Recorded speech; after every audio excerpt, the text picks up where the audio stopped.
He is a fifth-rank alchemist. The more he talked, the more the tears came rolling out of the elder. How many years has it been? For the young master's illness, the medicine sect had exhausted everything to only come out with nothing. But now, this girl was able to cure it with minimal effort. No matter what, she will forever be the benefactor of the whole medicine sect. Just that, can I ask what sort of method did your kitty use? A faint glow emanated out of the elder eye. We've tried many things over the years, but all had failed at what you did with ease. This, Bai Yan's expression became a little awkward. That's difficult to say. Startled, the answer was honestly outside of the elder's expectation because the girl only had to say no instead of saying it in such a roundabout way. This translation is only hosted on K-Translation, young master. Since Bai Yan wouldn't tell him, he can only turn around for the patient instead. Like Bai Yan, the sick man also showed a somewhat awkward expression. I don't know either. When I got into the room, the next thing I knew was that I fainted away. By the time I awoke, the wisp of energy inside my body was gone. Now the situation only got more awkward. Showing an embarrassed glow on her cheeks, Bai Yan only didn't want to explain the procedure because she knew the man would refuse if she did. That's why she gave the wink to Little Rice when they left. It's to tell the tiger cub what to do. That's so, the elder appeared disappointed. Because of this reason, he seems to have misjudged Bai Yan as not wanting to reveal the secret instead of just being embarrassed. No matter though, what's important to him was his young master's health, so everything else can step aside. I have here a written prescription. Rummaging through her pocket, Bai Yan finally found the paper she had prepared earlier, by the items on the list for me. This is. It's to help your young master's health. His physical body hasn't recovered yet, so he needs some pills to aid him. Shocked by those words, the elder immediately spread open the folded paper to be completely surprised by the content. Frowning, he was perplexed by the recipe. There are numerous alchemists in the medicine sect, plus he too was a fifth-grade alchemist, but never had he seen such a combination of ingredients. Miss Bai Yan, what kind of medicine are you trying to concoct? A fifth-grade Vitality Rejuvenation Pill. Vitality Rejuvenation Pill was the byproduct of her research in improving the Biorestoration Dan pill used by Old Lord Lon back when the grandpa was ill. The reason why the other pill wouldn't be effective here was due to Bai Zhanpeng's body. It's much more severe. Fifth-grade medicine. Compared to this never-before-heard-of Dan pill, the elder was more surprised by the girl instead. Though he himself may be a fifth-rank alchemist, but that's due to many years of effort and study. While on Bai Yan's side, she was no more than 20, an age not even half of the elder's. A 20-something fifth-rank alchemist. Is she trying to give me a heart attack? Bai Yan made a face like she won't be refused. His body is too weak. Unless I use something of that level, he won't be able to recover. Therefore, you must prepare over 10 portions. With that much material, I should be able to create 100 pills for him, more than enough until his body is fully recovered. Shuddering in his hands, the elder almost couldn't catch his breath. Miss Bai Yan, you say you can create 10 pills in one pot? Bai Yan frowned, perplexed by the question. At least 10 per pot. But just in case, I asked for a bigger portion as insurance. What? At least 10. Then what if there's extra? The elder almost couldn't keep his head together now due to the astonishing shock from the girl's statement. In his desperation, he had to keep reminding himself it must be a lie, an exaggeration. In truth, due to Bai Yan's closed-off living style at the Holy Island over the years, her interaction with other alchemists in this world were limited. Even if she did meet a few out on her travels after leaving the Bai house, the numbers wouldn't be very high, hence the reason why she's unaware of how high her own alchemy was.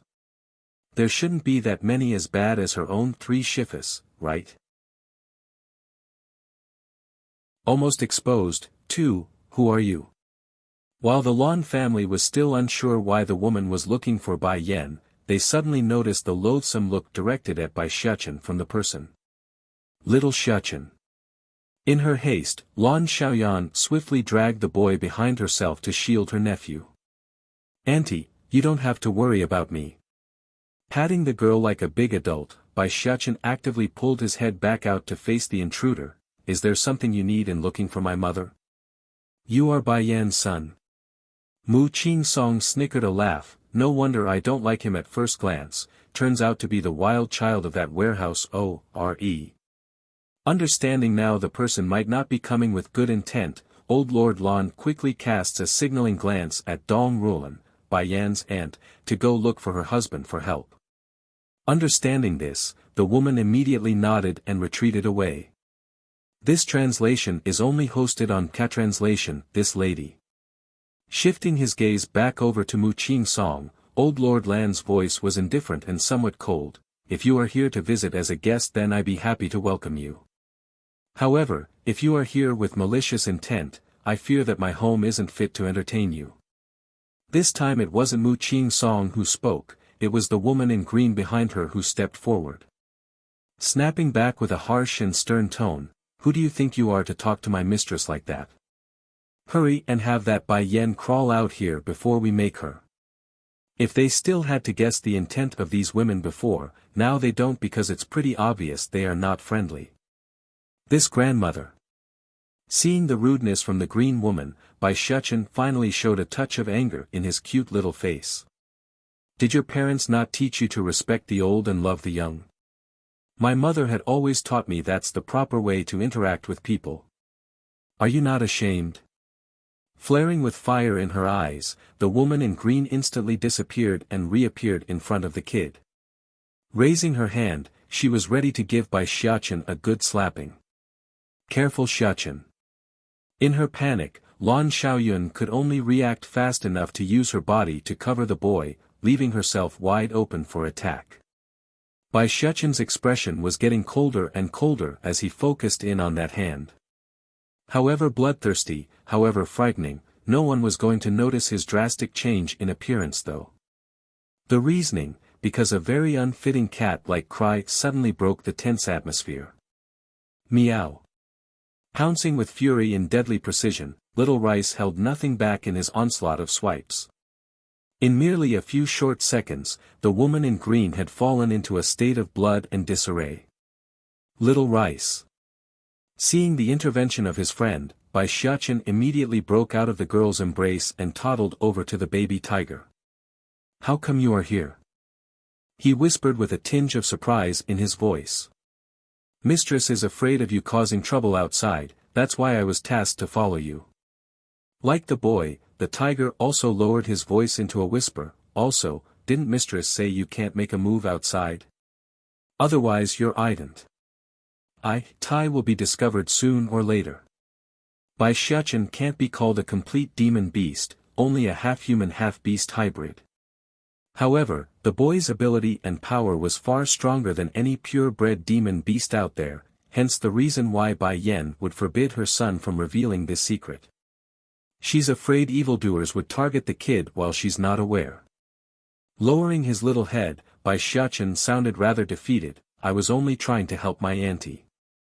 I didn't want her to be hit. Good thing Little Rice came, otherwise I would be exposed today." If you like this translation, consider donating for an extra release or simply turning off adblock helps too.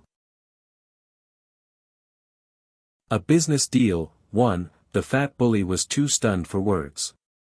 Unable to do a thing, he can only watch the guards he brought along be knocked over to the ground one after the other. Noticing the gaze directed at himself from Wang Deqiu, father, the fat bully quickly lost all form of arrogance and began to stutter. "My father is the crown prince. I don't care if your father is the prince or the king, if he can't teach you properly then I will do their job for them." In one sweep of his feet, the enraged man makes a stomp right onto the boy's chest. "These people really take me for a pushover, how dare they come into my home and hit my son? I will show them what it means to mess with me." Bursting out into tears, the fat bully starts sobbing with all his might. "My father said I'm the most prestigious person in this world because the animals bowed before me when I was born. You hit me. My father will definitely feed you to the dogs for that." Sneering at the threat, Wang Deqiu's only reaction was a couple of slaps after dragging the kid up into the air. This translation is only hosted on Catranslation. Try crying again and I will toss you into the forest to feed the animals there. Shivering at the threat, the fat bully instantly ceased his sobbing. With a frightened face, Nangong Lin felt like he was facing a monster. What is master of the animals? You think I be dumb enough to be fooled? Go tame a demon beast for me to see then. Come on, go. These people are truly too ignorant. Merely one rumor and they are all heads over heels for it. Now scram, get out of my face. First tossing the fat bully out of his estate, Wang Deqiu then casts a warning glare at the sprawling soldiers pretending to be dead. In the face of that intense stare, these poor men could only scramble for the door with their lord in hand. At the very same time, Bai Yan was currently giving off a half-hearted smile as she watched the whole thing unfold with her body leaning against the doorway. Since her help was no longer needed here, she figured it's time she went home. Miss, suddenly, an addressing voice came from behind, causing her to stop in her footsteps. Is something the matter? Bai Yan asked. Miss, you are Bai Xiaoqun's mother, right? Despite his effort to show off a welcoming smile, it only came out as deceitful and conniving, like someone facing a piece of fat pork ready to be consumed. Unconsciously, Bai Yan found herself taking a step back like a frightened doll. You know me? Haha, Xiaoqun said it long ago that his mother is the most beautiful woman in the world. Since I saw you coming out from the next door, I took a guess and figured you must be her. Making a hearty laugh, Wang Deqiu swiftly snatched his son over without minding the chubby kid's own feeling. Come on, hurry and say hello. Like his father, Wang Xiaopeng's welcoming laugh somehow turned into a perverted chuckle. Beautiful auntie, I am very pleased to meet you. Following her brother's lead, Wang Xiaotong also chimed in to greet Bai Yan. Hello beautiful auntie. She is Bai Xiaoqun's mother. She really looks beautiful, the most beautiful person I've seen yet. I only came out to check on the commotion, nothing more. Since all of you are fine, I will be going back first. Her eyes were clearly softer at the sight of the children. If you two have time, please come to my home and find my son. He really likes playing with you too. The chubby boy was glowing in his eyes. All this while, it had always been Bai Xiaoqun coming over to their home and not the other way around. Remember not to make trouble for your auntie there if you visit, understand? Making a knock on his son's head, Wang Deqiu didn't forget to warn his son like a proper father would. Bai Yan is here, too, meow. There were no delays in Little Rice's action after the boy's order came out. In a flash, those razor-sharp claws had already brushed across the green woman's face, thus wounding the other half to make it whole. Ah, she screamed and flew a punch at the baby cub in front of her. Sadly for the woman, her attack came out with nothing due to the tiger cub's dexterous speed. In a quick somersault, Little Rice had retreated back to a safe location in the hall, leaving the woman unable to get a good hold on him. Licking his bloodied paw, he mocks his victim with that provocative gaze. I'm going to kill you. Bloodshot in her eyes, the woman in green didn't care anymore and wanted to rush over to exert her full might. But before she can do anything, a delicate arm had stretched over to stop her. This translation is only hosted on Catranslation. Jade Shi, stop this. Dark in her expression, Mu Qing Song eyes the little white kitty with a newfound respect. It seems I've underestimated you. I can see now you are no ordinary demon beast. Let me guess, your strength should be at least in the sky rank, am I correct?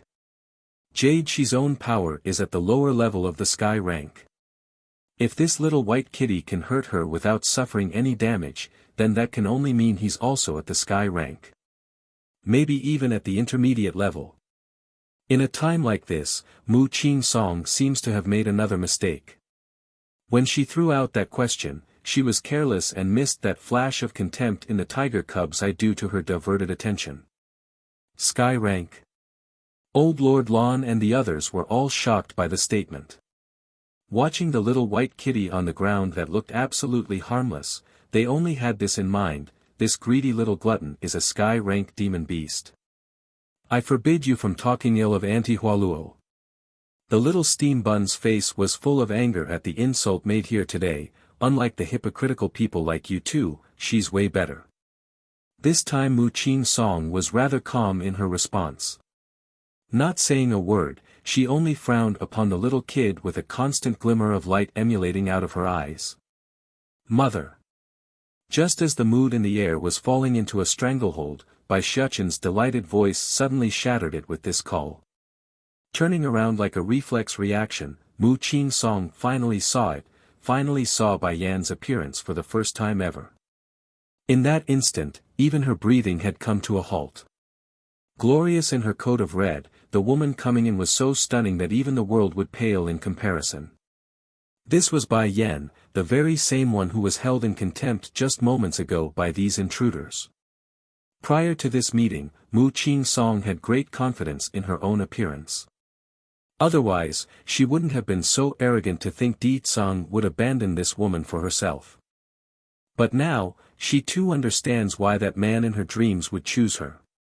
From the initial astonishment, her thoughts soon turned into jealousy and envy. I don't even need to guess, it's because of that face. That's why Di Tsang would take her. Perhaps they've already had skinship and such. Just thinking about the possibility of this woman roughing around in bed with her man, Mu Qing Song's heart would instantly tense up. So you are Bai Yan, she gently exhaled to recompose herself. Grandfather, grandmother, what happened? Bai Yan didn't stop for the intruder in front. Instead, she directly stepped over to her family's side to inquire about the situation. Exhaling a sigh of relief, old Lord Lan finally felt at ease at his granddaughter's arrival. How come you came alone? Just now I had your aunt go seek Lord Tsang for help. Why didn't he come with you? Bai Yan frowned. I didn't see her on the way here, but whether or not Di Tsang comes or not, the ending will be the same. Cousin. Dashing over at the sight of her cousin, Lan Xiaoyun nearly broke out into tears because she was so afraid just now. If you like this translation, consider donating for an extra release or simply turning off adblock helps too. Youngster Wenru, 1, when the time comes, he too will have the capital to make demands. Brat, you have to study these business tricks well. Even if you can't inherit the main family's fortune, you must at least be able to fend for yourself and not be butchered to death. Wang Deqiu really wanted to smack his son again for being so lazy. If this kid could be even half as good as Shuchen, then I won't have to worry so much. I got it, the chubby gives a perfunctory nod. Next second, Wang Xiaopeng had already dashed away for the door because he knew what his old man was planning to do next. Furthermore, this naughty kid didn't forget to stick his tongue out as his own form of retaliation. Grimacing at the brat's demeanor, Wang Deqiu starts giving his son the chase. You stinking brat, watch how I will beat your butt silly this time. Back over at the old manor, Bai Yan was busy sipping away at her tea while waiting for her subordinate to arrive. This translation is only hosted on Catranslation. Mistress, is there something you need by calling for me? Hualuo, head of the flower brothel, makes a partial kneel after entering the main reception hall. I made a business deal with the Wang family from next door. Have Lady Chu go negotiate the terms with them. Yes, mistress, the enchanting woman respectfully complied. Oh yes, I wanted to ask you for a while now, how are the training for those alchemists going? Lowering her teacup, Bai Yan softly asked. In this world, strength was most certainly important, but that's not all there was to it. Alchemists are also important in a different way.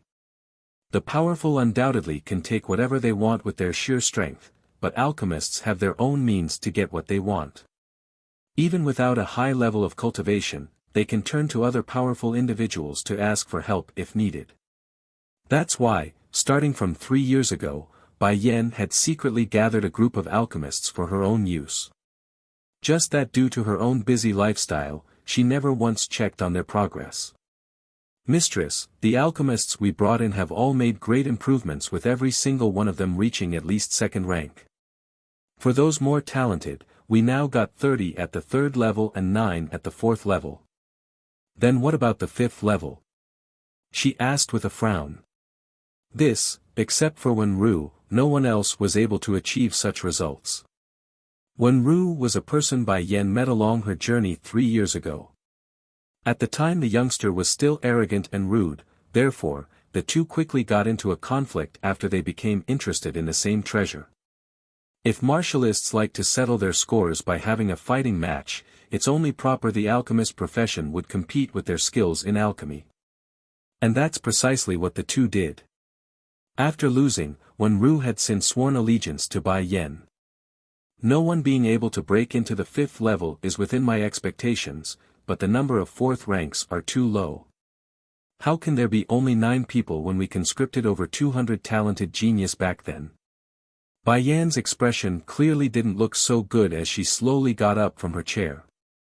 Nervous in her tone, Hualuo knew her next words will only make the woman even unhappier. Nevertheless, she says it anyway out of loyalty. Of the 9 people, 5 of them were already at the 3rd level, in other words, 3 years of effort yielded nothing more than a 1-level increase. Hualuo, bring me to see those alchemists. I want to check for myself why this is happening. This certainly cannot go on. I must think of some way to help these people advance further as soon as possible. Inside the courtyard that's almost perennially covered in a smoky mist due to the constant use of the stoves, a large group of hard-working men were busy concocting their respective Dan pills with their cauldrons. Ah! A loud screaming cry suddenly broke the tranquility here. The reasoning for this was Bai Yan's unmerciful kick at the figure who attempted to charge her at the first moment she stepped through the doorway. Sprawled there with his arms and legs on the ground, the handsome boy known as Wenru puts on a pathetic look of grievance at his attacker. How come I can't see through your cultivation anymore? Don't tell me, you made another breakthrough again? Aside from the alchemic contest they did 3 years ago, they also competed in their cultivation. The end result, a very miserable defeat that left him admitting defeat both physically and spiritually. Even so, he could still perceive the girl's cultivation. But now, he couldn't, like the woman was shrouded in a thick layer of mist. Bai Yan is here, for, perhaps it was due to her running the entire way, but the woman was panting for air as soon as she started to slow down. Tsang, where is Lord Tsang? Dong Rulan wanted to get closer to make her voice clearer. Sadly, her legs simply won't budge anymore due to how fatigued they were. The overseeing guard became startled. Hesitant in his tone, His Highness is currently away due to an urgent matter. I don't know where he is either.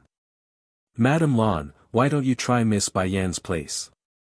The Lord have been living there for the past few days. Bitter in her smile, Dong Rulan shook her head rapidly. I just came from that side. Is there a way you can contact Lord Tsang? That woman is obviously coming with ill intent. I must find Lord Tsang to help. Please wait, Madame Lan, I will pass the message to my lord immediately. This translation is only hosted on Catranslation. Seeing how anxious the woman was in her demeanor, the guard knew it must be urgent. Without hesitating, he immediately pulled out a flare container and ignited the bottom. Next second, a radiant glow of piercing red had illuminated the sky. Inside the dense forest outside the capital city, 2 men was currently standing there unmoved. The one in front would of course be Di Tsang, while the other standing behind him was the man that had transformed into the flaming bird from before. My king, I've only managed to trace the princess's scent to this place. After that I can no longer follow the trail. Then did you manage to locate that woman from the snake tribe? His voice was gloomy, frightening the man behind even more. Subordinate is useless, I still haven't located her yet. As soon as his words came forward, the one known as Fire Plume can clearly feel his lord's aura growing more and more intense to the point where he had trouble breathing. Continuing like this for well over a minute, the oppression finally dispersed. Continue to investigate. Yes, King. He can finally exhale a sigh of relief. Because of how frightening his king's aura was, he estimates only the future queen would have the ability to tame that tyrannical power. Then without indication, Di Tsang's aura suddenly grew heavier again. The message flare I left behind has been detonated. A messenger flare have a lot of uses. The main one was to inform the original owner of danger by igniting it and releasing the infused spiritual energy stored inside. This would alarm the creator no matter where they are so long as a barrier wasn't in place. However, he also mentioned to his men that only matters related to Bai Yan would they be allowed to ignite the flare. If it was any other ordinary matters, it was of no concern. King, is it the queen? Fire Plume raised his head as a flash of sympathy flowed out of his eyes. Someone else is going to be screwed again. You continue to search for her whereabouts. Dropping this order down, Di Tsang's silvery purplish figure was gone from view, leaving behind the still somewhat nervous man in the background. Finally, after a good minute of this awkward silence, the one known as Fire Plume also started to leave. Transforming from his human appearance, the person turns into a huge flaming bird that radiated searing heat to all of its surroundings.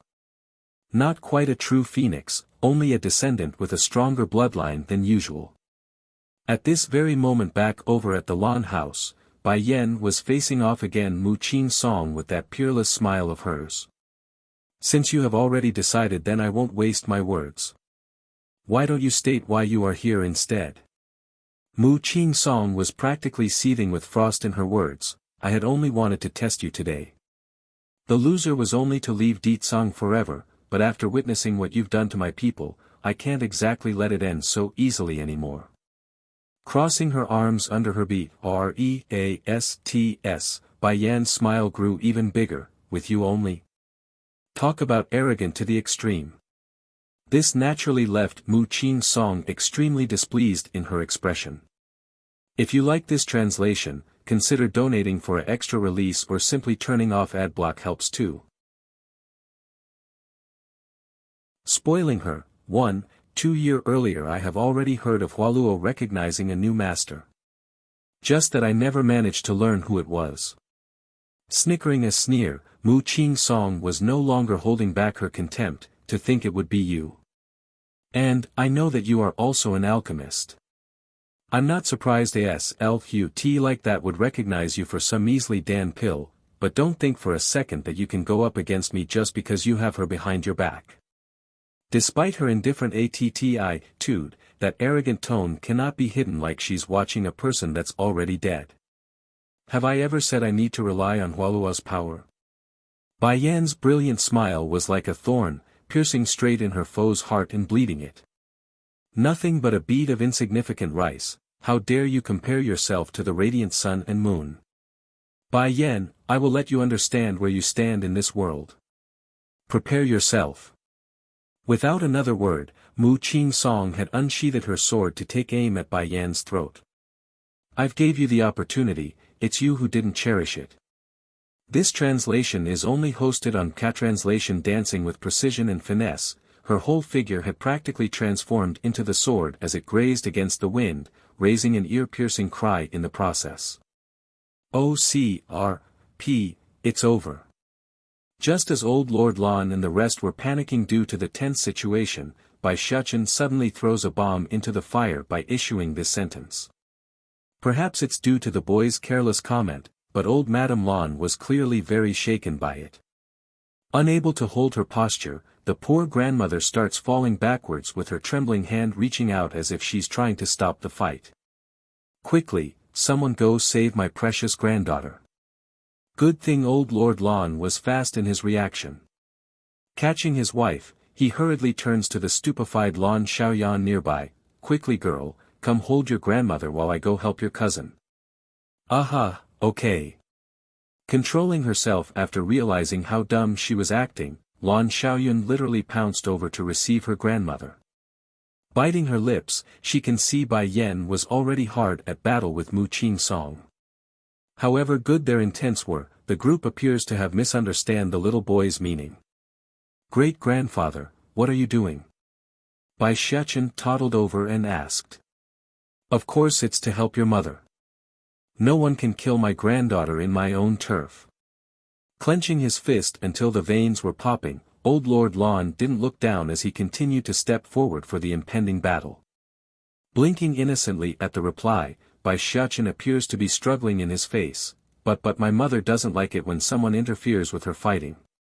Slowing down but not stopping, old Lord Lon was firm in his expression. Even you said your mother is done for, how can I just sit and watch? I don't care what rules she has for when she's fighting, I only know I can't stand by and watch while she gets killed in front of my eyes. As soon as his remark came forward, Bai Xiachen immediately showed a flash of surprise on his cute little face. But I wasn't talking about mother, I was referring to that bad woman. Jerking to a halt, only now does the old grandfather started to pay closer attention to the fighting in front. Boom! Following this explosive noise, Bai Yan's dexterous finger had clipped onto Mu Qing Song's sword. With a tiny flex of her powers, she brutishly infused her own energy into the enemy's weapon and shattered it into pieces. Stunned by the abrupt change in their stance, Mu Qing Song had trouble believing her eyes. The sword was forged by the best yuan iron out there. When did it become so useless? If you like this translation, consider donating for an extra release or simply turning off adblock helps too. Little bully wants to tame a beast, too, mother, they say the one who is worshipped by the animals must have the ability to tame the creatures. I want to tame this wolf to prove I am the most powerful person in the world. Hearing the aggrieved tone in her son, Bai Ruo's voice promptly turned sharp. Who is it that told you these things? It's Bai Xiachen's little friend's parent. However, before the fat kid could finish the ending part of his sentence, the woman had already assumed it's that rascal Bai Xiachen's fault. Huffing with clear anger in her rapid breathing, it took a rather long time before Bai Ruo could return her gentle gaze back down to the child in her arms. Son, you must always remember that you are the most prestigious person in the world.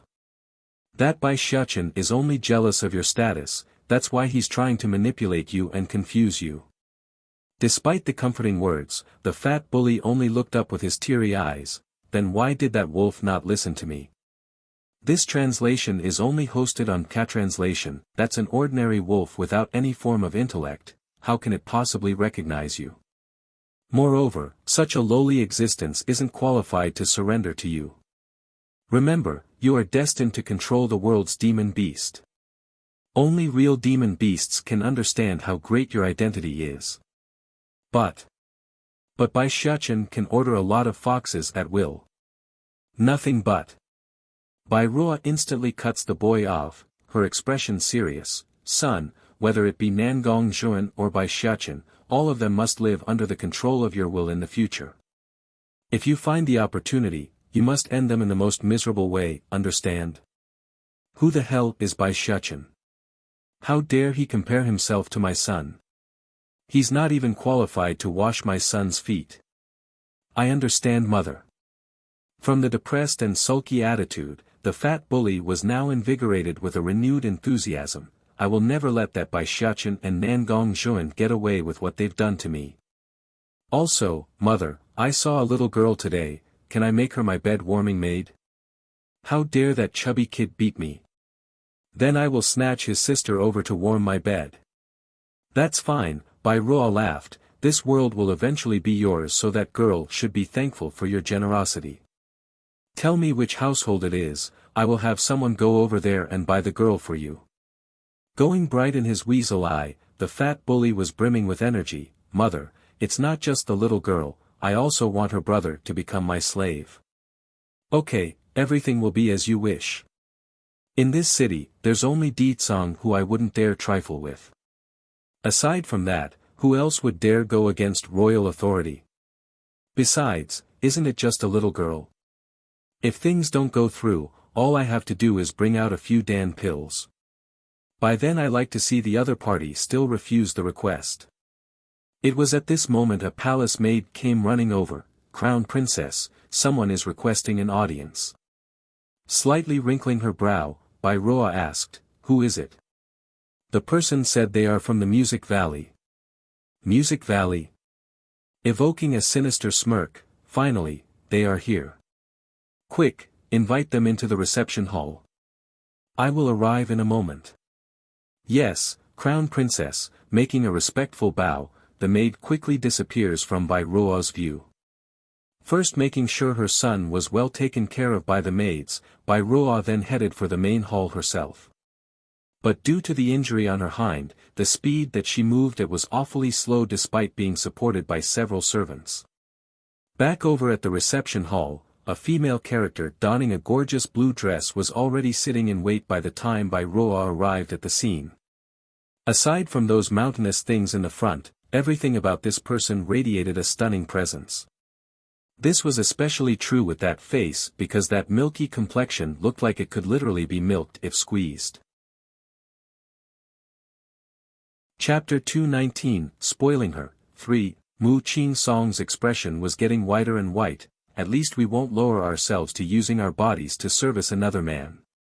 The Music Valley and Flower Brothel are often compared together because of their large number of female members in their mix. While the Music Valley would always be praised for their clean reputation, the Flower Brothel would usually be detested as an organization for the dirty and unwanted. You say you won't lower yourself to servicing a man, eh? We will see how much of that claim is true then. How about this, I will abolish your cultivation and have you take customers at the Flower Brothel. This way you can experience it firsthand. A touch of laughter was emulating out of Bai Yan's eye. This Mu Qing Song is so beautiful, coupled with her ident. Tai as the mistress of the Music Valley, using her to pick up customers will surely make a fortune. No. Staggering backwards, Mu Qing Song's expression became even paler till all color had left her face. Are you not afraid of Ditsang finding out?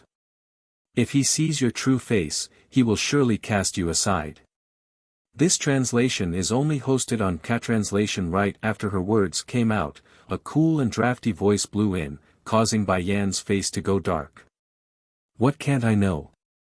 Shuddering at the question, Mu Qing Song promptly turned around to seek that surreal figure.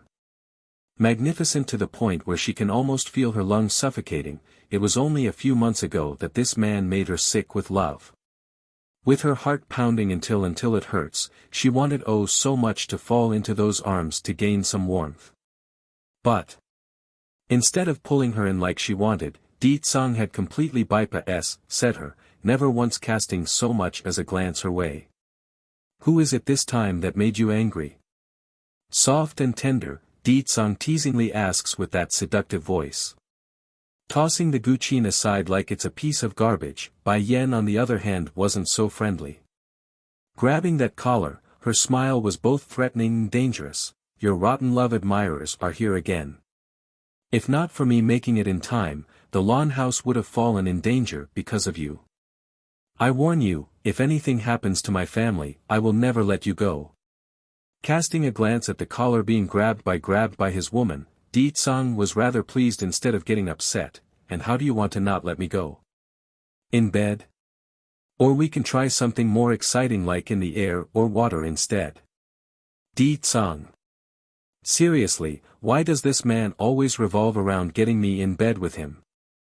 Arg, does all he think about is trying to slip into my body? First easing the incredible amount of stuffiness in her chest, Bai Yan then went back to dealing with this man. I will run away with your son and not let you find us. Old Lord Lan and the rest had only recovered from their initial scare, now to be cast in front of Ditsang's ever-growing torrent of gloominess, they desperately needed a break lest they lose their minds. Hurrying to signal Bai Yan with a wink, old Lord Lan was practically pleading his granddaughter with his look. Child, I think this matter is not Lord Tsang's fault. He seems very sincere about you so you mustn't get upset. Silent and unyielding, Bai Yan only faced the man in front of her like she's trying to see through that person to assess the truth. Bai Yan, you are spoiled with arrogance. Sneering, Mu Qing Song also sensed the anger in Ditsang's body. You don't even know how to cherish your man. If it was me, I would never make him angry. Boom. Before the foolish woman can continue on with her rambling, a raging torrent had swept out from Di Tsang's sleeve, pounding in against his target and sending the yapper mouth flying out of the hall. Chapter 220, Spoiling Her, for, Di Tsang, raising her ashen face to confront that overbearing man, not a word could come forward anymore. The Music Valley no longer exists from this day forward. With only that order, the fate of the Music Valley was sealed. Puking another mouthful of blood, her horrified face only had shock left in there. Why? You still asking me why? My wife nearly ran away with my child because of you. The dreaded frost from his smile only added to his charm for some reason. Shuddering at the man's remark, Mu Qing Song struggled to upright herself from the ground. You are that certain the child is yours?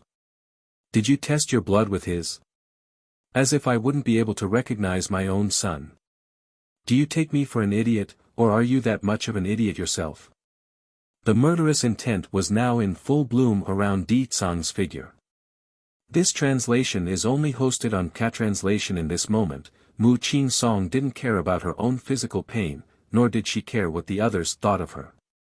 All she knows was that her heart was hurting like it's being crushed until it's nothing but a pile of mush. Don't you realize that she's a vicious woman? The flower brothel is a place of womanizing, yet she still wants to cripple me and send me there. Such a woman is qualified to be your wife. No matter how vicious she is, I am here to protect her. Furthermore. Clicking his tongue, Di Tsang didn't hide his contempt for the woman. I'm rather fond of Yan Yan's idea. I agree, let's send you to the flower brothel to take customers. That should be adequate for making my wife angry. Shuddering at the statement, the helpless woman could hardly believe her own ears. What did you say? He wants to send me to the flower brothel. How can he be so cruel to me? PFF. Following a piercing white light that shot straight into Mu Qing Song's body, her dantian finally shattered into a million pieces. I never thought the man that I've been searching after so long would be this heartless to me. She's not wrong to pursue love. What she did wrong was to pursue her love on Di Tsang, someone she never should have eyed for in the first place. But then, just the thought of Bai Yan being protected so tightly by that man, an unbridled fury would erupt out of her heart. Send her to the flower brothel. Cold and indifferent, Di Tsang gives the command for the guards to come out of hiding. Yes, Your Highness. Respectful in their tones, the men worked quickly and dragged the now crippled woman away. Without bothering to give Mu Qing Song another glance, Di Tsang turns back to Bai Yan, who was still very upset with him. Do you need something else? She retreats as the man got closer, creating an awkward scene almost akin to a cat and mouse game. Going gloomy again at the reaction of the girl, he questions her, do you really intend to take my son away with you? I was just kidding. But I don't like that sort of joke. Disregarding the focused gaze from everyone around them, Di Tsang forcefully pushes her against the nearby tree and takes a hearty bite of her lip. If there's a next time, I will directly take you to my bed with no mercy shown. Bai Yan's face had gone completely black. Can you control yourself? People are watching. So you know how to be scared too. Let's see how you will threaten me again in the future. With his eyes narrowed into an evil slit, he didn't forget to take advantage of the situation to get some more skinship. Ahumph. Making a Imbara. Said cough to bring the two back to reality. Old Lord Lon hurries to wink at the dumbfounded Lon Xiaoyan. What are you still dazing around for? Your grandmother suffered quite the scare there. Hurry and go help her inside so she can rest. I still need to go look for my old friend to drink tea. Indeed, old Madame Lon did receive quite the scare today, but it wasn't all from Mu Qing Song. Bai Yan and Di Tsang's intimate act here also had a hand in it. Spoiling her. 5. First was the fact that her precious granddaughter was able to demonstrate a power at the monarch level. It must be mentioned that their Lu Hua kingdom only has a king-rank master as its strongest protector. So, for the girl to reach a level superior to that in a few short years, how can she not be frightened with shock? Then behold, before her heart could come to terms with the explosive news, Di Tsang's tyrannical aura takes another whack at her already dissipating soul. All in all, old Madame Lan can be said to have received over 4 major blows to her frail heart. First was Mu Qing Song barging into their home and revealing her ident. Tai. Second was Bai Yen showcasing her extraordinary powers. Then thirdly was Di Tsang's near suffocating aura of oppressive might. Now, last but not least, she's watching her granddaughter getting so intimate with a man in front of her eyes.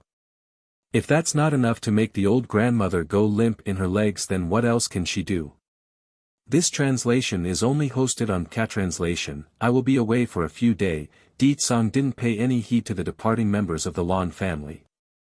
Using an almost growling voice, if you need something, have my people inform me. Taken aback by the news, Bai Yen subconsciously asked, when will you return? Only after saying this did she regret her own folly. What am I talking about? Why would I care about when he's coming back like a little wife? Seeing the embarrass said look on the woman, Di Tsang's lip quickly curved into a smirk. I need to find a person. If I don't find her, I speculate she would be sold as a slave and still help her slaver count the money.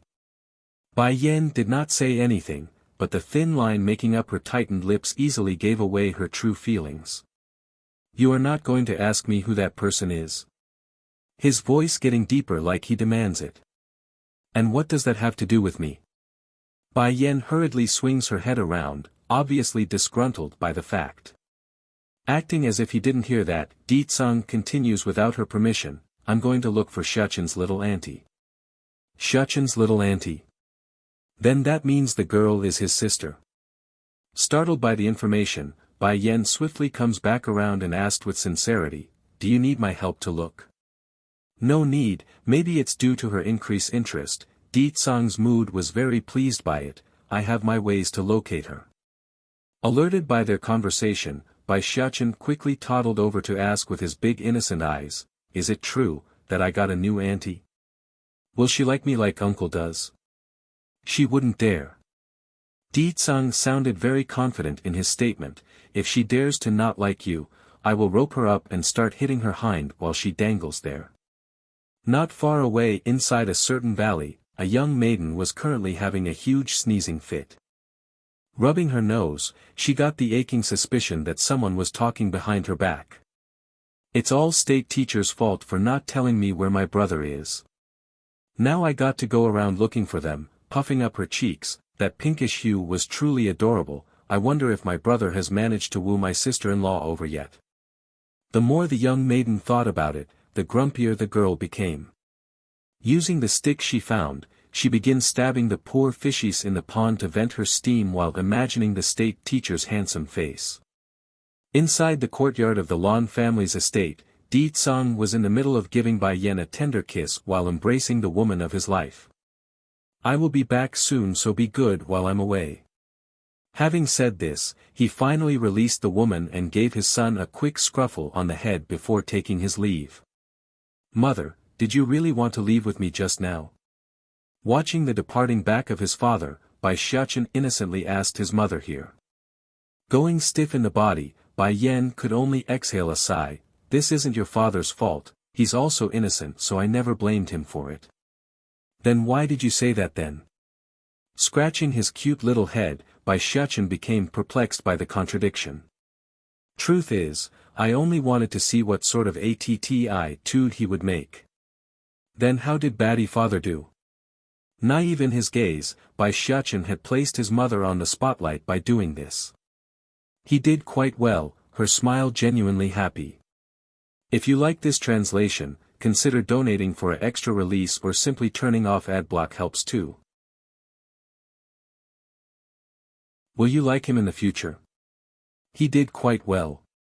Tilting his cute little head in puzzlement, Bai Shuchen looks up with those bright starry eyes of his. Mother, have you accepted Baddie father then? No, I did not. She refutes it with a shake of her head. Then will you like him in the future? I don't know. Bai Yen went quiet for a moment. Slowly raising her stunning head to face that crystal blue sky, a faint smile escapes her. How can I predict what I don't know?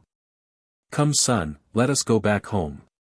This translation is only hosted on Catranslation. Okay, he happily nods and ran into his mother's embrace. However, the pair only managed to take a few steps out of the estate before Bai Xiachen recalled he was here to bring Auntie Xiaoyun over to choose a fox. Wrinkling his baby face, he was practically moping in his voice, "Mother, I need to make a second run back inside." Leaving only this behind, Bai Xiachen struggled free from his mother's arms and ran inside without turning his head even once. It's widely recognized that the Music Valley was on equal standing to the flower brothel, and in some cases, their reputation supersedes their counterpart. Yet, in a single night, news of the Music Valley's destruction came sweeping over like a storm, catching Bai Roa completely off guard today. How could this be? Due to the sudden act of climbing up from her bed, the wound on her body became torn again. Gasping at the sharp pain, "Lu Yu, is this news reliable?" The palace maid called Lu Yu respectfully replied, "Crown Princess, this matter is absolutely true.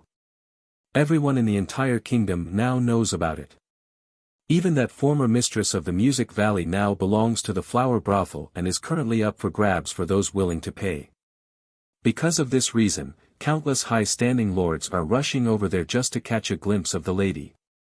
Going pale in her complexion, Bai Roa closed her eyes as her hands clenched into a tight ball. "I understand, you can leave me now." "Yes, Crown Princess." Giving a slight bow, the maid retreats in an orderly fashion. With only her alone now, Bai Roa had fallen into a daze-like state for a very long time. Perhaps it's due to the shockingness of the news, even she was unwilling to believe it. How can Bai Yen have that kind of courage? Is she not afraid of Di Tsang's fury? Does she think she can do whatever she wants just because she's in favor? Her pondering mind was all over the place during this period. But once she's come to terms with what's going on in her crooked mind, a freaky smile could be seen on that grotesque face. "Someone come, prepare the sedan for me. I'm heading out. I must verify the news myself." The Bai house may have fallen into decay, but Bai Roa was still the crown princess of the kingdom. Therefore, whenever her sedan moved across the streets, the civilians would consciously move aside to make room for her. Before long, she has arrived at her destination. Once inside the establishment after much difficulty, she can see clearly now through the rampant crowd of guests that a stunning woman was tied to a pillar. Obviously the lady had lost her initial air of des. In its place, only regret and a constant glimmer of deep pain could be found in those eyes.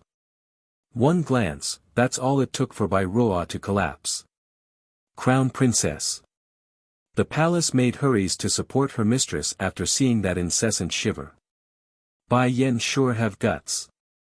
But why isn't Di Tsang coming out yet when she's made such a big commotion? If you like this translation, consider donating for an extra release or simply turning off adblock helps too. Bai Roa's jealousy, grabbing the maid's supporting hand with her own, Bai Roa's voice was trembling with unease as she asked. However, before she could get a proper answer, the rowdy voices of the crowd had answered her question. This supposed mistress of the Music Valley sure is beautiful, to think she would also be a cheap bitch like all the rest. No matter, I will still be willing to buy her first time just for that outstanding appearance alone. Oh, why would you say that? You don't know yet. Mu Qin Song fancied Lord Song, but because she was rejected, the woman instead turned her fury at the lawn house. That's how she became like this, she angered Lord Song. Pausing for a moment to look around, the man speaking here then issued a SN. ring laugh, and as it so happens, I was here when Lord Song's men threw her into the flower brothel. Even the destruction of the Music Valley was done at the order of the sovereign prince. It seems this Lord Song really is loyal and faithful. For that Bai Yen, he's willing to reject even a fine trophy like this Mu Qin Song. This translation is only hosted on Catranslation. you can't say it like that. Sure, this Mu Qing song is indeed beautiful, but compared to Bai Yan, there's still a gap. If I were the one to choose, I would of course take Bai Yan over this cheap woman. Nevertheless, I'm still willing to use her as my mistress. Bai Ruo's body was ready to collapse at this point. Fortunately, the maid behind her managed to support the crumbling body in time. Crown Princess, the voice sounded very concerned. I am fine, we will go back. First closing her eyes, Bai Ruo eventually reopened them again after coming to terms with the reality. Just that, those shaking legs cannot hide the horror coursing through her veins. My husband loves me so much, yet he still has a few concubines. Besides, as long as they are male, they will be more inclined to be good to a beauty. So why would Di Tsang ignore such a temptation for Bai Yan? How can such a man be Bai Yan's? Perhaps it's due to the woman's wish to ease her mood. Bai Ruo didn't ride her sedan. Instead, she walked aimlessly through the streets for the palace. Just that, due to her divided attention, she had unintentionally bumped into a sing girl while wandering. Boom! It's unsure why the young maiden was so strong, but Bai Ruo felt like she was ting into a wall instead of a person. Stumbling backwards, she immediately took to the ground and ripped open her wounds again. Crown Princess. Alarmed by the fall, the palace maid as well as the escorting soldiers were quick to react. While the maid took to helping her mistress, the guards quickly surrounded the maiden. How dare you, this is Her Royal Highness the Crown Princess that you bumped into. Di Xiaowan, Di Tsang's sister, originally wanted to say sorry after colliding with someone, but after the abrupt scolding from the guards, her proud nature instantly flared up. She didn't look where she was going, so how can she blame anyone? She snorts, knocking her head high. Impudent. The complexion of the guards were getting uglier by the second. Just as they were ready to make a move, Bai Ruo's hollering voice stopped them. Hold it. Slowly climbing up from the ground, Bai Ruo's beautiful eyes were clearly focused on the badge token tied to the girl's waist. That badge looks very nice, mind showing me? What? Di Xiaowan immediately head up her precious item like a protective hen.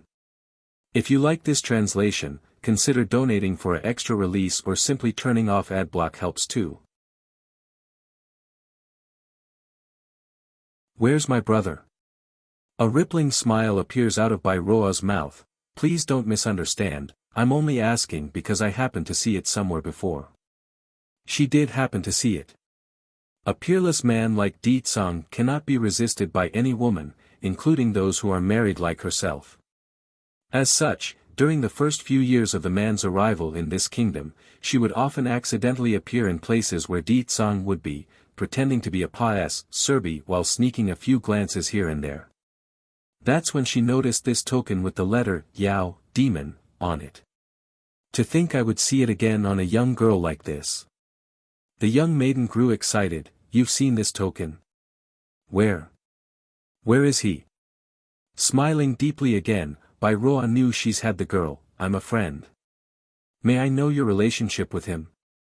This translation is only hosted on Translation, friend. Impossible, my older brother hates women the most.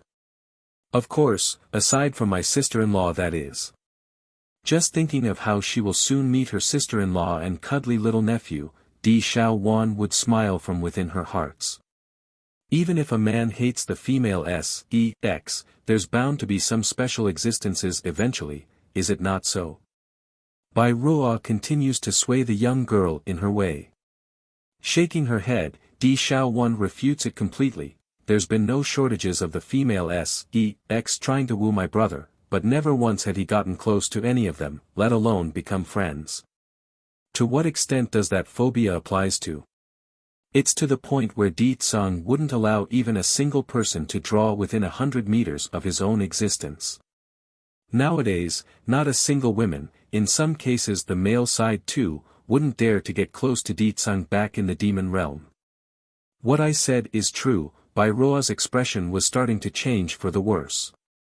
Nevertheless, she continues to force a smile using that soft tone of hers, and, I can bring you to him. Biting her fingernail, Di Xiaowan appears to be struggling at the idea, but when I left home, state teacher specifically told me not to follow anyone I don't know, or else.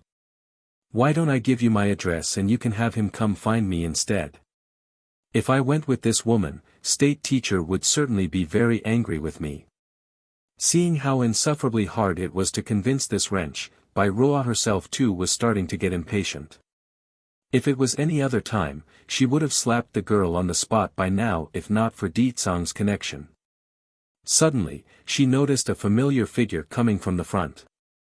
Hurrying to call out, she didn't mind the fact that her voice sounded a tad sharp there, Ji. Ever since that incident inside the palace with the rod punishment occurred, Bai Ji haven't been able to make contact with her elder sister. Therefore, tears immediately came flowing out as soon as she did so. Sister. Bai Yan is too hateful. Not only did she cripple father, she's also framing mother of cheating behind the scenes. Nowadays, father would constantly beat her like it's true. What should I do? What is even more odious is the fact that Di Tsang would defend that bitch Bai Yan still. I don't get what she gave him to cause such a reaction. What? Bai Ruo's complexion had gone white, father is actually hitting mother. I will return home in 2 days with my husband. Only after wiping some of her tears did Bai Ji turn towards the beautifully pleasant girl behind the group. Sister, who is this woman? Turning sharp as soon as she heard the question, Bai Ruo was clearly up to no good. She is Di Tsang's sister. I promised to take her to her brother. As it so happens, I'm currently busy so I will hand the job over to you. If you like this translation, consider donating for an extra release or simply turning off ad block helps too. Bai Yan is here. 3. Mother, just now this woman wanted to hit me. Hit my son. Bai Yan's face was dreadfully dark. Now I like to see who got the nerve to make a move against my son. Oh, yes, Lan Xiaoyun adds in another part, this woman is also here because of your man. Likely she got rejected and is here to vent her steam by making trouble. Another one of Di Tsang's love debt. Bai Yan's lip gently curved into a smirk. Landing her sight on the woman, she starts speaking in an interrogatory manner. Which hand of yours did you use? Not her, it's that maid beside her who wanted to slap little Xiachen. Finding this reliable reinforcement here, Lan Xiaoyun immediately changed from her timid appearance to a roaring lioness. She used her right hand. This translation is only hosted on Catranslation. Going cold in her face, Mu Qing Song had wanted to lecture the pest when a flash of gleaming light stopped her. It was Bai Yan who was moving so fast that none could perceive her movement. By the time the rude woman recovered from her startling discovery, it was already too late. Ah! Following an ear-deafening scream made the woman in green, a fountain of blood was already gushing out from that horrific stump of flesh. On the ground, the decapitated hand was still twitching there after being sliced off in one clean motion. You should be glad that you didn't use both hands, or else, your other arm will also be crippled. Because of how abrupt her attack was, none in the room could react in time. Therefore, even the little steam bun was able to witness everything in close proximity, which greatly worried Lan Xiaoyun, who attempted to block his eyes afterwards.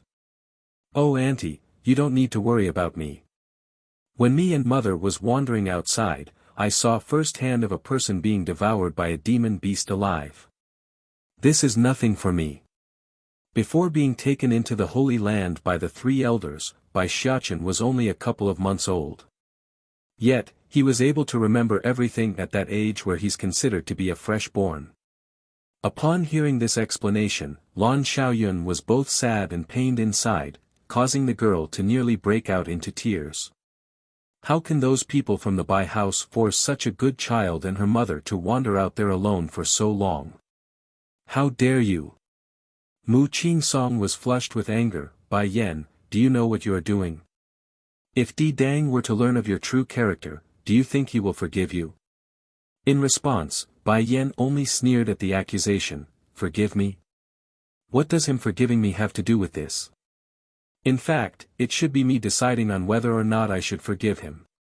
She has her own pride and dignity, and her dignity was to never yield under a man. You're just saying that in the heat of the moment, the woman shows a sardonic smile, you spent so much time seducing him, so how can you not care about his opinion? Why don't you just admit it, you are afraid of losing him? Bai Yan became paralyzed. I spent a lot of time seducing him. Di Tsung. And I'm afraid of losing that man? Why don't I know any of this? At the very same time over at the burnt ruins of the Tsang Manor, a certain guard clad in full armor was vigilantly overseeing the reconstruction work of the estate. There were workers, craftsmen, and heavy laborers, all working in tandem at breakneck snailish speed. Slower, your actions are too fast, still, so slow down. This is the command of His Highness. Don't blame me for not warning you lot. If you anger our lord, you can forget about staying in the kingdom. Then just after the person finished his words, a beautifully dressed woman came rushing over to interrupt his work. Bai Yan is here, for, perhaps it was due to her running the entire way, but the woman was panting for air as soon as she started to slow down. Tsang, that where is Lord Tsang? Dong Rulan wanted to get closer to make her voice clearer. Sadly, her legs simply won't budge anymore due to how fatigued they were. The overseeing guard became startled. Hesitant in his tone, His Highness is currently away due to an urgent matter. I don't know where he is either. Madam Lan, why don't you try Miss Bai Yan's place? The Lord have been living there for the past few days. Bitter in her smile, Dong Rulan shook her head rapidly, I just came from that side. Is there a way you can contact Lord Tsang? That woman is obviously coming with ill intent. I must find Lord Tsang to help. Please wait, Madam Lan, I will pass the message to my lord immediately. This translation is only hosted on Catranslation. Seeing how anxious the woman was in her demeanor, the guard knew it must be urgent. Without hesitating, he immediately pulled out a flare container and ignited the bottom. Next second, a radiant glow of piercing red had illuminated the sky. Inside the dense forest outside the capital city, 2 men was currently standing there unmoved. The one in front would of course be Di Tsang, while the other standing behind him was the man that had transformed into the flaming bird from before. My king, I've only managed to trace the princess's scent to this place.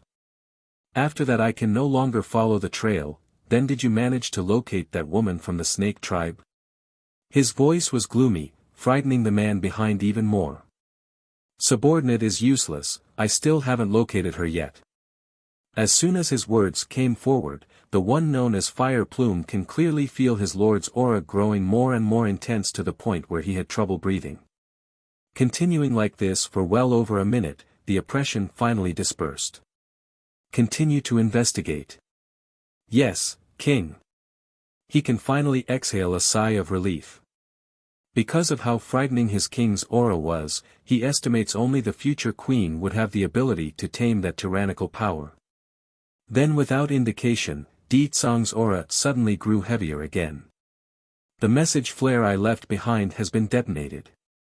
A messenger flare have a lot of uses. The main one was to inform the original owner of danger by igniting it and releasing the infused spiritual energy stored inside. This would alarm the creator no matter where they are, so long as a barrier wasn't in place. However, he also mentioned to his men that only matters related to Bai Yan would they be allowed to ignite the flare. If it was any other ordinary matters, it was of no concern. King, is it the queen? Fire Plume raised his head as a flash of sympathy flowed out of his eyes. Someone else is going to be screwed again. You continue to search for her whereabouts. Dropping this order down, Di Tsang's silvery and purplish figure was gone from view, leaving behind the still somewhat nervous man in the background. Finally, after a good minute of this awkward silence, the one known as Fire Plume also started to leave. Transforming from his human appearance, the person turns into a huge flaming bird that radiated searing heat to all of its surroundings. Not quite a true phoenix, only a descendant with a stronger bloodline than usual.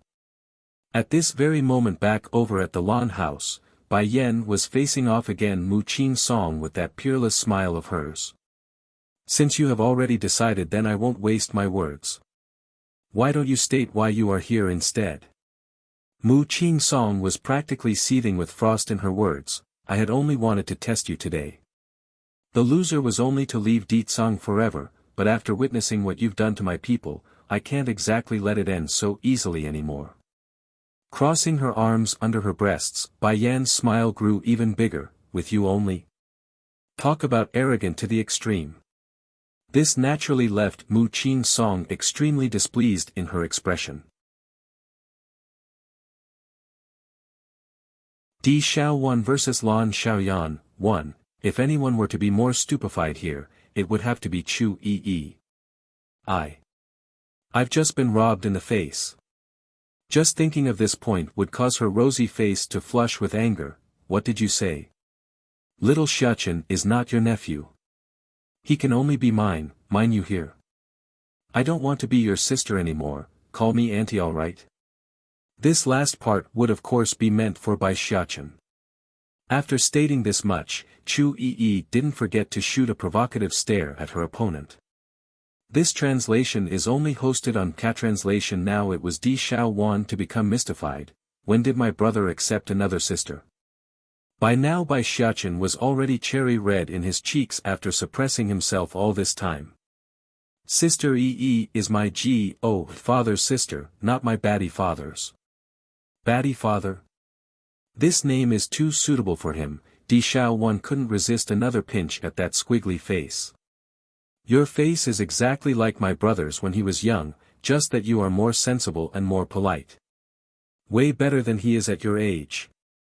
In all seriousness, Di Xiaowan really had trouble believing this clever and adorable little child was his old brother's seed. Finding the girl willfully ignoring herself repeatedly, Chu Yi was ready to flare out at this point. But before then, she made sure to first SNTCH the little guy over to her side for protection. Hey, what are you doing? Di Xiaowan shoots a glare at Chu Yi for stealing her darling of a nephew. Return my nephew to me. I'm not giving, what can you do? Chu Yi proudly makes a grunt to showcase her terrible might of being unreasonable. If based solely on appearance, Chu Yi and Di Xiaowan are not of the same type. The former being the charming young girl type while the latter was the sweet and beautiful. However, their temper are one and the same, the type to explode upon contact.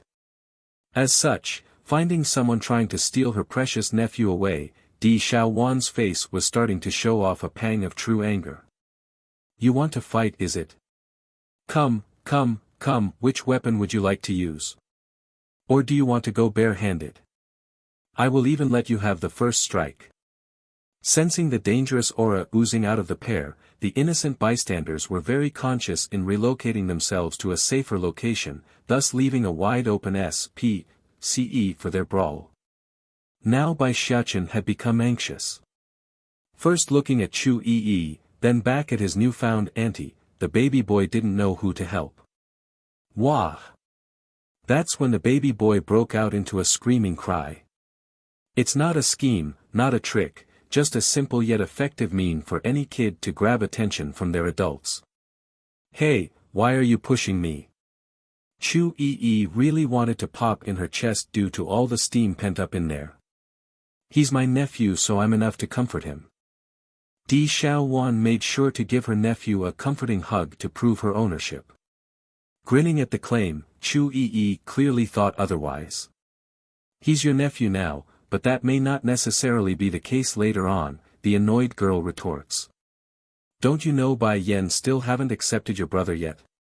On the contrary, my brother have stayed by Bai Yan's side for years, so his hope of winning the beauty home is leagues ahead of yours.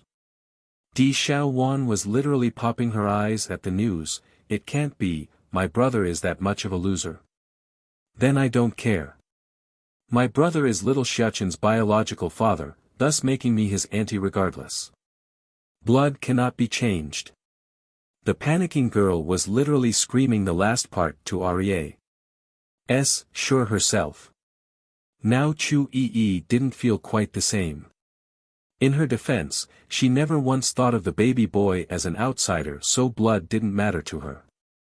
Now that don't matter to me. Even if my brother do become useless like yours, Xiachen will still be my nephew regardless of blood. If you like this translation, consider donating for an extra release or simply turning off adblock helps too. Di Xiaowan vs Lan Xiaoyan, 2, looking at the two people who will not agree with each other, by Xiachen was rather sad over this fact. Do they not see me crying? Why are they not stopping yet? Little Xiachen, since arguing wasn't getting anywhere, the next best option would be to bribe the target. In one swift swing of her hands, Di Xiaowan had unraveled her satchel for the baby boy. This is all my belonging. Although it's not some gold or silver, the stuff inside should still fetch a pretty penny once you barter it off at the shop. This is my gift to you for our first meeting. Not hesitating either after seeing her foe's blatant act of bribery, Chu Yi also pulled out her storage ring for the baby boy. This is for you too, it's my personal storage ring containing all my valuables. For an instant there, Bai Xiachen was at a loss on what to do as he eyed the two storage items in his tiny palm. This translation is only hosted on Catranslation. You want to compete with me? Scoffing a laugh of annoyance, Di Xiaowan immediately blew a whistle with her fingers. A minute later, a white streak of light had sliced through the sky to land directly on the ground. Boom! Waiting until the crowd regained their composure from the grand entry, a white fluttering figure had caught their attention like a magnet. Dazzling under the beaming light of the sun, this white phoenix was glorious to the eye. This is a white phoenix that I caught on my way here. Little Xiachen, I can see you are lacking in amount, so this will do for now. Patting the phoenix on the head, Di Xiaowan gave no illusions about her ownership. However, the white phoenix is but the lowest of the low in the phoenix family. When there's time, I will find you another better one. Phoenix. Mount. Looking at the sweet and pretty face of the young maiden, only a dumbfounded look can be found on the faces of the crowd. Although the white phoenix breed was of the lowest in terms of lineage, but it's still of noble descent. Instead of cherishing it like a treasure, she's going to toss it aside when there's time to find another one. Grumbling at the flaunting act of wealth, Chu Yi had no choice but to admit defeat on this end. Forget about taming a phoenix, she can't even tame a simple garden bird. Okay. Auntie, Sister Yi, my mother have always taught me since childhood that a gentleman can love money, but they cannot take what is not theirs. These gifts are too valuable, I cannot take them. Giving the storage ring and storage bag in his hand a one final glance, Bai Xiachen can only reluctantly return the prizes to their rightful owners. Seeing the disappointed expression on Di Xiaowan's face, the baby boy's clever mindset once again shined in this situation. However, Auntie, I will take this phoenix since it's your meeting gift to me. I do need a ride anyways. In truth, if he had wanted a white phoenix to use as his mount, his mother would have brought one to him long ago. Just that he didn't want to hurt the girl, hence the reason why he would take the bird despite not needing one. Sure enough, it worked. Showing a gloating smile, Di Xiaowan immediately shot a taunting face at Chu Yi to send the girl jumping with steam. Sister Yi, Bai Xiachen's face was beaming a heartwarming smile. Though I didn't take your gift, but I still like you and father a lot. No matter what choice my mother makes in the future, you will always be my family. What a sensible child. The surrounding onlookers were all sighing helplessly after watching. First was that phrase of not taking what's not yours, only a properly educated child can utter something so good. Now he's also comforting his elders for the sake of others. Such a well-behaved child, who can bear to harm such a darling? While some were mumbling this inside their heart, some were less inclined to keep their thoughts to themselves and outright said it aloud. If Bai Yan can educate her son to such an extent, she can't be bad like what the Bai family says. Besides, that family nearly sold this good child back then, and also set him on fire because he wouldn't agree. If you like this translation, consider donating for an extra release or simply turning off adblock helps too. Di Xiaowan vs Lan Xiaoyan. 3. Di Xiaowan originally wanted to keep arguing with her opponent over who's better and etc., but as soon as she heard the whispering comments from the bystanders, her raging fury had erupted. What? Sell my nephew? And setting him on fire? Which bastard is it? My nephew is the crown prince of the demon realm, who dares? As soon as the topic was brought up again, Chu Yi herself also erupted. That's not all, those people also wanted to sell Bai Yan to an old fart to be his concubine. For what, all for a third-grade Dan pill? If Bai Yan didn't run in time back then, little Xiachen might not even be born now. Something like that happened too. My sister-in-law is the destined queen of the demon realm, who would have the nerve to ignore our power? Are they blind in the eye? This translation is only hosted on Catranslation regardless of whatever thoughts were running through the girl. Di Xiaowan apparently had forgotten no one in this mortal world even knows their status or background. Of course. That Bai family is the worst. In those days, Bai Yan was forced to wander out in the wild alone with a little baby in her care. Who knows how much suffering they had to endure during that time. Even back when the elders brought her to our place, Bai Yan's body was already covered in wounds without a single patch of good flesh. Going sour in her nose, Di Xiaowan suddenly had the urge to break out into tears at the story. From birth to now, she had always been carefully cared for by her caregivers. Never in her expectations did she foresee Bai Yan and Bai Xiachen to suffer so badly. And the cause of all this are those who have harmed them. Wait, you just said the Bai house. Why is this surname so familiar? Struggling to remember where she heard the name, Di Xiaowan revealed a perplexed expression while brooding. Rolling her eyes at the dumb girl's reaction, Chu Yi didn't hold back her mockery. Seriously, and you call yourself Xiachen's aunt? Bai Yan's maiden name is Bai, you silly. No, not right. Still unable to recall why, Di Xiaowan's line of sight eventually fell upon the figure hiding among the crowd. Jumping up like she had finally grasped onto the trailing thought, she points at the girl. That's her. She's the scoundrel who tried to cheat me. And to think this scoundrel even claimed to know my old bro. Does she take me for an idiot? Following the direction of that finger, Chu Yi's face instantly flared up as soon as she saw Bai Ji standing there. What is this wrench still doing out here? Ho ho, I believe it's time we got a little payback for Bai Yan after what this bitch did to her years ago. As the old saying goes, no matter how great the hatred, foes will become friends once a common enemy is met. That's exactly what's happening here in this situation. While the other side was ready to give her a good clobbering, Bai Ji on the other hand was dumbfounded by her own obsession. Shouldn't this Miss D be tearing apart that wild child? Why is she recognizing him instead? It's precisely because of this dilemma that the girl had missed the optimal timing to flee. As such, by the time she wanted to run, Di Xiaowan and Chu Yi was already stomping over in a threatening manner. Under that oppressive pressure, she inexplicably gulped with a pang of sweat trickling down her side. You must be mistaken, Miss D, he cannot be Lord Song's child. In response to that blatant lie, Di Xiaowan so angry that she directly sent a kick at Bai Ji's chest. Are you saying I'm stupid then? That I can't even recognize my own nephew? What a joke.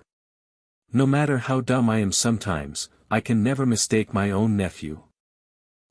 Before Bai Ji could issue another word in her own defense, another kick from Chu Yi had come flying over, causing the girl to scream in agony. What are you doing? It was at this moment a familiar voice drifted over from the other side. Turning around, Chu Yi can see it was Lan Xiaoyun who was coming over with a red cuddly fox in her arms. If you like this translation, consider donating for an extra release or simply turning off adblock helps too. Spoiling her, for, Di Tsang, you, raising her ashen face to confront that overbearing man, not a word could come forward anymore. The Music Valley no longer exists from this day forward. With only that order, the fate of the Music Valley was sealed. Puking another mouthful of blood, her horrified face only had shock left in there. Why? You still asking me why? My wife nearly ran away with my child because of you.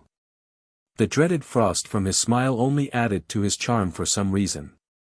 Shuddering at the man's remark, Mu Qing Song struggled to upright herself from the ground. You are that certain the child is yours? Did you test your blood with his? As if I wouldn't be able to recognize my own son. Do you take me for an idiot, or are you that much of an idiot yourself? The murderous intent was now in full bloom around Di Tsang's figure. This translation is only hosted on Catranslation in this moment. Mu Qing Song didn't care about her own physical pain, nor did she care what the others thought of her. All she knows was that her heart was hurting like it's being crushed until it's nothing but a pile of mush. Don't you realize that she's a vicious woman? The flower brothel is a place of womanizing, yet she still wants to cripple me and send me there. Such a woman is qualified to be your wife. No matter how vicious she is, I am here to protect her. Furthermore. Clicking his tongue, Di Tsang didn't hide his contempt for the woman. I'm rather fond of Yan Yan's idea. I agree, let's send you to the flower brothel to take customers. That should be adequate for making my wife angry. Shuddering at the statement, the helpless woman could hardly believe her own ears. What did you say? He wants to send me to the flower brothel. How can he be so cruel to me? PFF. Following a piercing white light that shot straight into Mu Qing Song's body, her dantian finally shattered into a million pieces. I never thought the man that I've been searching after so long would be this heartless to me. She's not wrong to pursue love. What she did wrong was to pursue her love on Di Tsang, someone she never should have eyed for in the first place.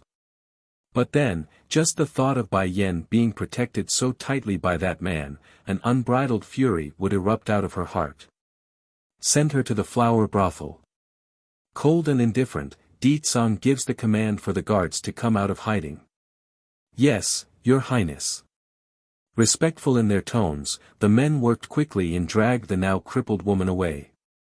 Without bothering to give Mu Qing Song another glance, Di Tsang turns back to Bai Yan, who was still very upset with him. Do you need something else? She retreats as the man got closer, creating an awkward scene almost akin to a cat and mouse game. Going gloomy again at the reaction of the girl, he questions her, do you really intend to take my son away with you? I was just kidding.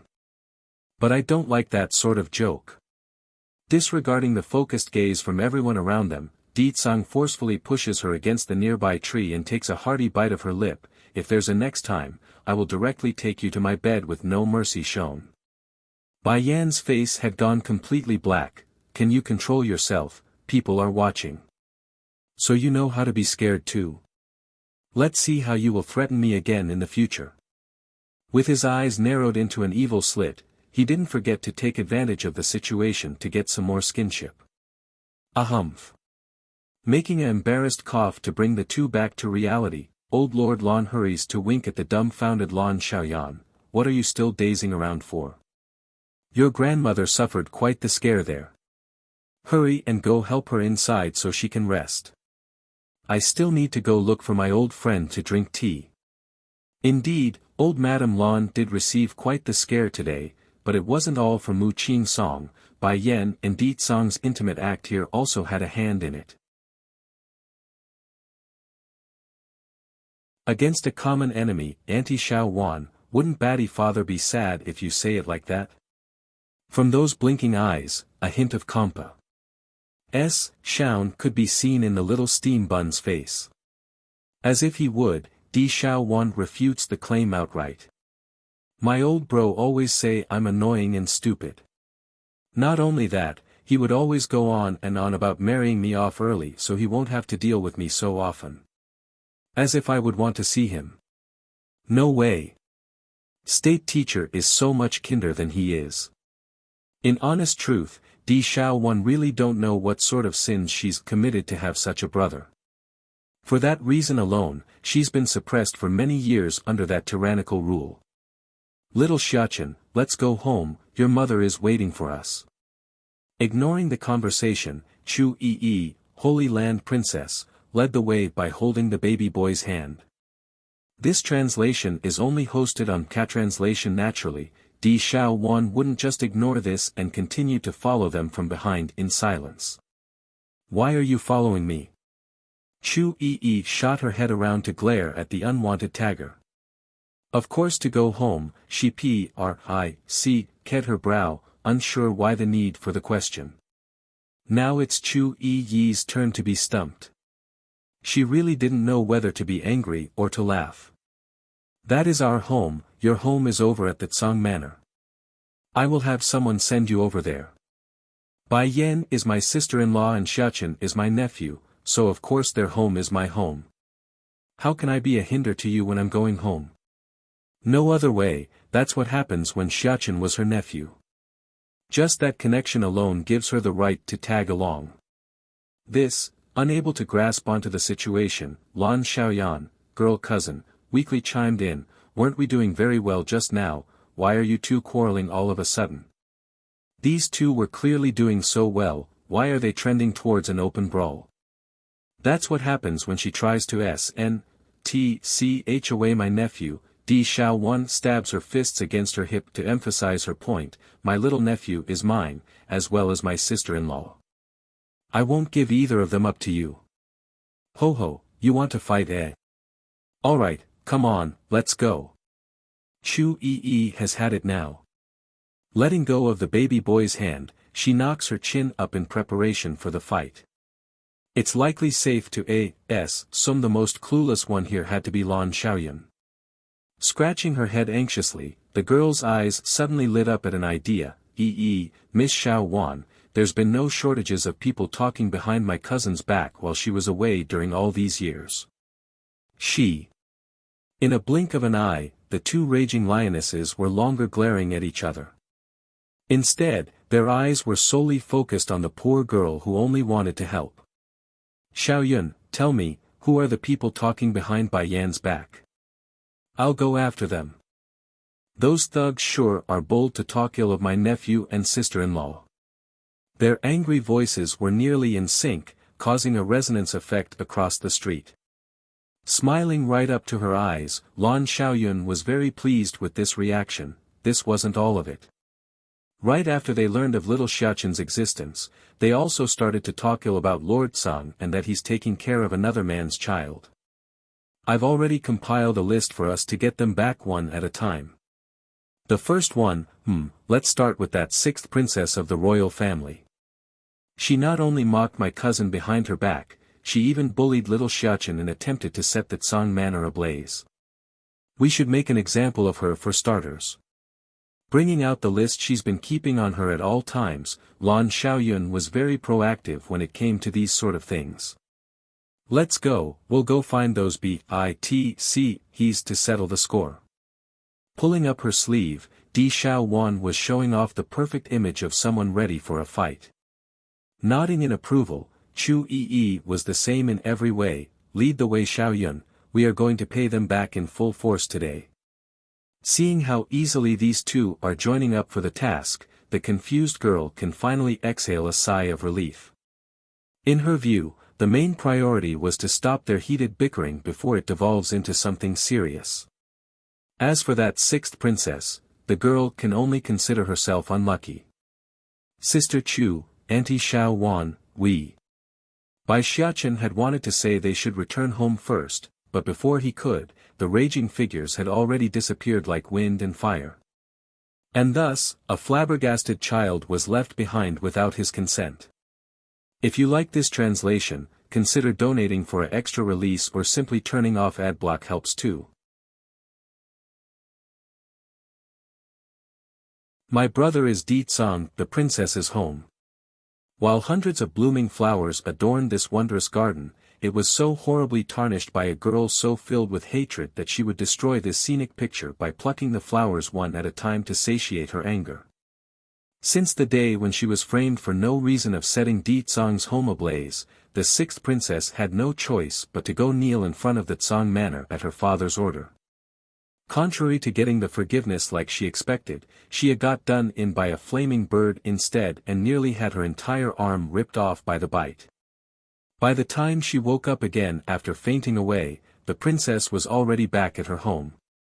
Lord Tsang is so cruel.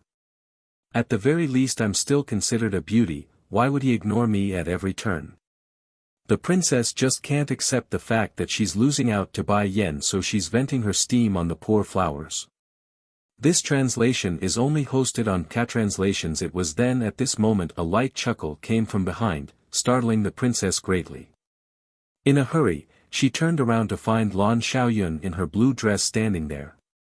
And beside the girl were two angry maidens glaring daggers at herself. Lan Xiaoyun, what are you doing here? The princess viciously asked. She's afraid of making a move against Bai Yan because of Di Tsang's might, but that doesn't necessarily apply to Lan Xiaoyan. I heard you want to seduce my brother. And also bullied my nephew.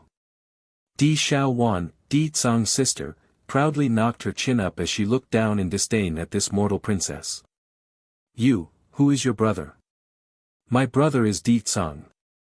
Once that said, the demon princess didn't give her foe another chance to reply. In swift uppercut, she sends the mortal girl flying up into the air like a lightning bolt. Sadly for the sixth princess, things didn't end there. There's still Chu Yi's flying upper kick to knock her even higher into the crystal blue sky. Popping her eyes in surprise, Lan Xiaoyun only had sympathy for the sixth princess who wouldn't come down anymore. On this day, the entire Luhua kingdom was doomed to be unsettling to the point where fear would run rampant. One Chu Yi would already be enough to flip the entire kingdom upside down, add in another Di Xiaowan, it'd be a miracle if there's anything left by the end of it. At this moment, Bai Yan was still unaware of the chaos quickly ensuing outside her home as a result of her task of refining some medicine for the sickly Bai Zhanpeng. This the pill I was telling you about. Walking out of the cauldron room, Bai Yan casually placed the bottle in front of the sickly man. There are a total of 100 pills inside, more than to remedy that body of yours. As for the extra in my possession, consider it your payment to me. The excitement in Bai Zhanpeng's usually indifferent face cannot be hidden here. Carefully picking up the bottle containing his life-saving pills, his voice sounded somewhat hoa. Due to the emotions running through his soul, Miss Bai, thank you. You really saved me this time. If you ever need my help in the future, I will answer your call no matter the circumstances. Bai Yan was definitely happy over the answer, it's fine. Aside from the batch I gave you, I also left a lot for myself. We are even. How can I do that? A life debt cannot be paid with some mere pills. Standing up, Miss Bai Yan, I feel like we are hitting it off very well. Why don't you call me Uncle Zhanpeng instead, how about it? Bai Yan became stunned there. Looking you finally replied after seeing how earnest the man was, alright, Uncle Zhanpeng. If you like this translation, consider donating for an extra release or simply turning off adblock helps too. I only need to see her, a smile escapes the man. To Bai Zhanpeng, sickly man, the girl in front of him was no different from seeing his younger sister again from all those years ago.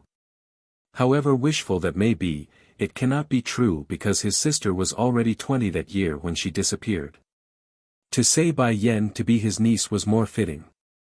Bai Yan, I will be staying in the city during this period. If there's anything you need, do come find us at the Dragon Phoenix Inn. Elder Gu, let us go now. Giving Bai Yan one last glance, Bai Zhanpeng didn't look back anymore as he strode towards the exit. Young master, you're almost fully recovered now. With the medicine in our hands, shouldn't we first return to the medicine sect? The elder was quick to suggest the idea after they were outside. Shaking his head before turning around, Bai Zhanpeng was full of emotions when he looked at the old manor. How can I possibly do that? It's not easy to come across someone so similar to her, there's no way I can. This translation is only hosted on Catranslation. My heart just can't bear to leave her, even if the girl only has her looks. Sighing, the old elder laments the cruelty of reality, but she is not your sister in the end. I know, the smile becomes a bittersweet one. Elder Gu, I only want to watch over her, that's all. That's all. I have no other wish, just seeing that face is enough.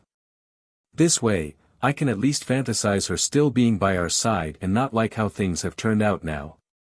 Facing the resolve in his young lord, Elder Gu had no choice but to give in. Then I will go ahead and write letter back to your father first. We should at least inform him.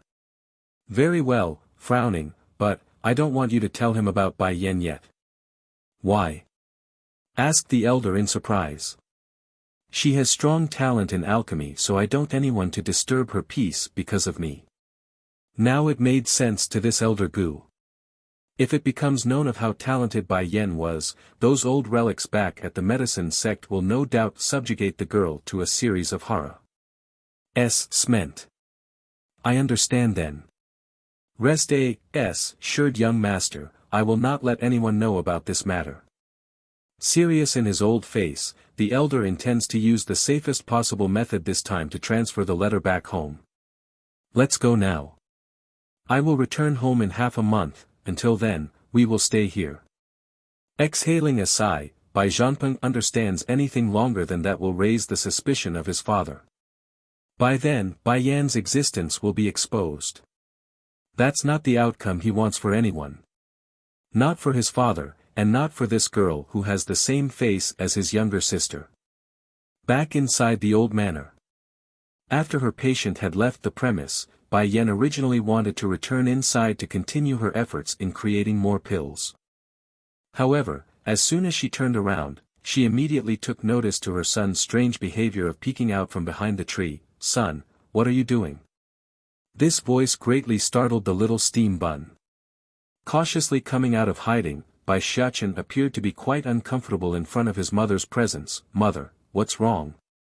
She wrinkled her brow, finding the demeanor of her son very strange. Biting her fingers, Bai Xiachen's voice sounded very nervous. Mother, you must prepare yourself. What happened? Startled at first, Bai Yan continues to ask. Just now.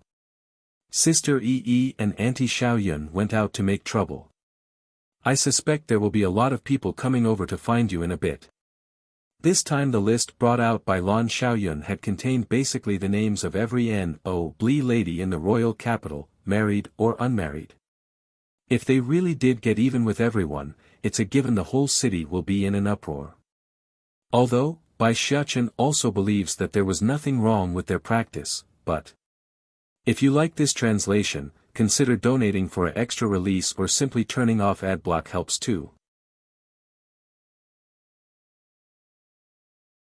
Sister-in-law, please take me in. Bai Yan's expression had gone dark. Your sister Yi, Holy Land's princess, brought your Auntie Xiaoyun, girl cousin, out to make trouble. Mother, this time you're wrong about Sister Yi. It's not her who's bringing Auntie Xiaoyun out to make trouble, it's Auntie Xiaoyun who's bringing Sister Yi out to make trouble. Making a pouty face with his mouth, Bai Xiachen wasn't very happy in the tone that he's using. What's even more infuriating is that they didn't even bring me along. After all that, the little steam bun was only moping around because they left him behind. Talk about ridiculous.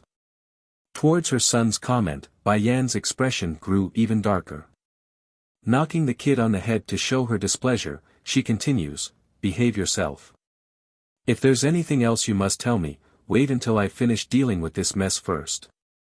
This translation is only hosted on Catranslation. Chu Yi never cares about whether or not she's right or wrong.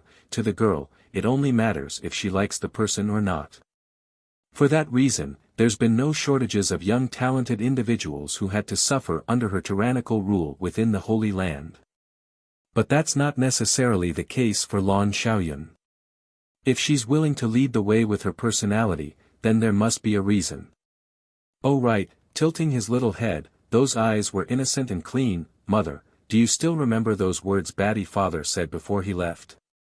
Yes, I remember. Bai Yan makes a faint nod. He said he's going to search for his little sister. The other thing I want to say is this, struggling in his baby tongue, auntie, she. Cousin. It was at this moment the joyous voice of Lan Xiaoyun drifted over from the outside, which also interrupted the mother and son's conversation. Looking up, Bai Yan only managed to catch a glimpse of that girl in the blue dress before she became overwhelmed by a speeding figure coming her way.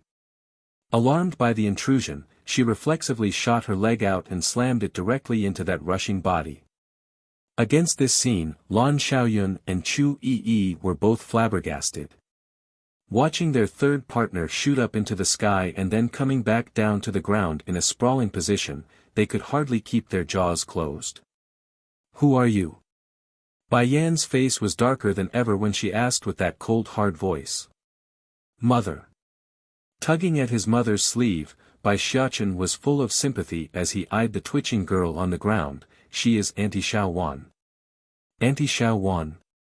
Bai Yan frowned. That's Batty father's little sister. Popping her eyes in surprise, Bai Yan stared intently at the girl there. You are my son's auntie. Why would she be here with Chu Yi and Lan Xiaoyun? Di Xiao Wan finally emerged from her dazed-like state after the question. Heavily shaking her head to pull herself together, she then climbs up to pat the dust off. Sister-in-law, puckering her lips into a frown, a layer of water could easily be seen filling those aggrieved eyes. You are so mean, I only wanted to give you a hug. How can you actually kick me? Twitching in the corner of her eye, Bai Yan also felt ashamed of her rashness there. A humph, I thought you were attacking me. Come on, anyone would react the same way if they see a stranger rushing over without a word. This can only be blamed on Di Xiao Wan's carelessness of not giving a proper greeting. Sister-in-law, pitiful in her appearance, I'm homeless now, can you take me in? Your brother is looking for you everywhere, you should go find him. As soon as the news of her brother searching everywhere for her came to light, Di Xiao Wan couldn't resist shivering a cold fright.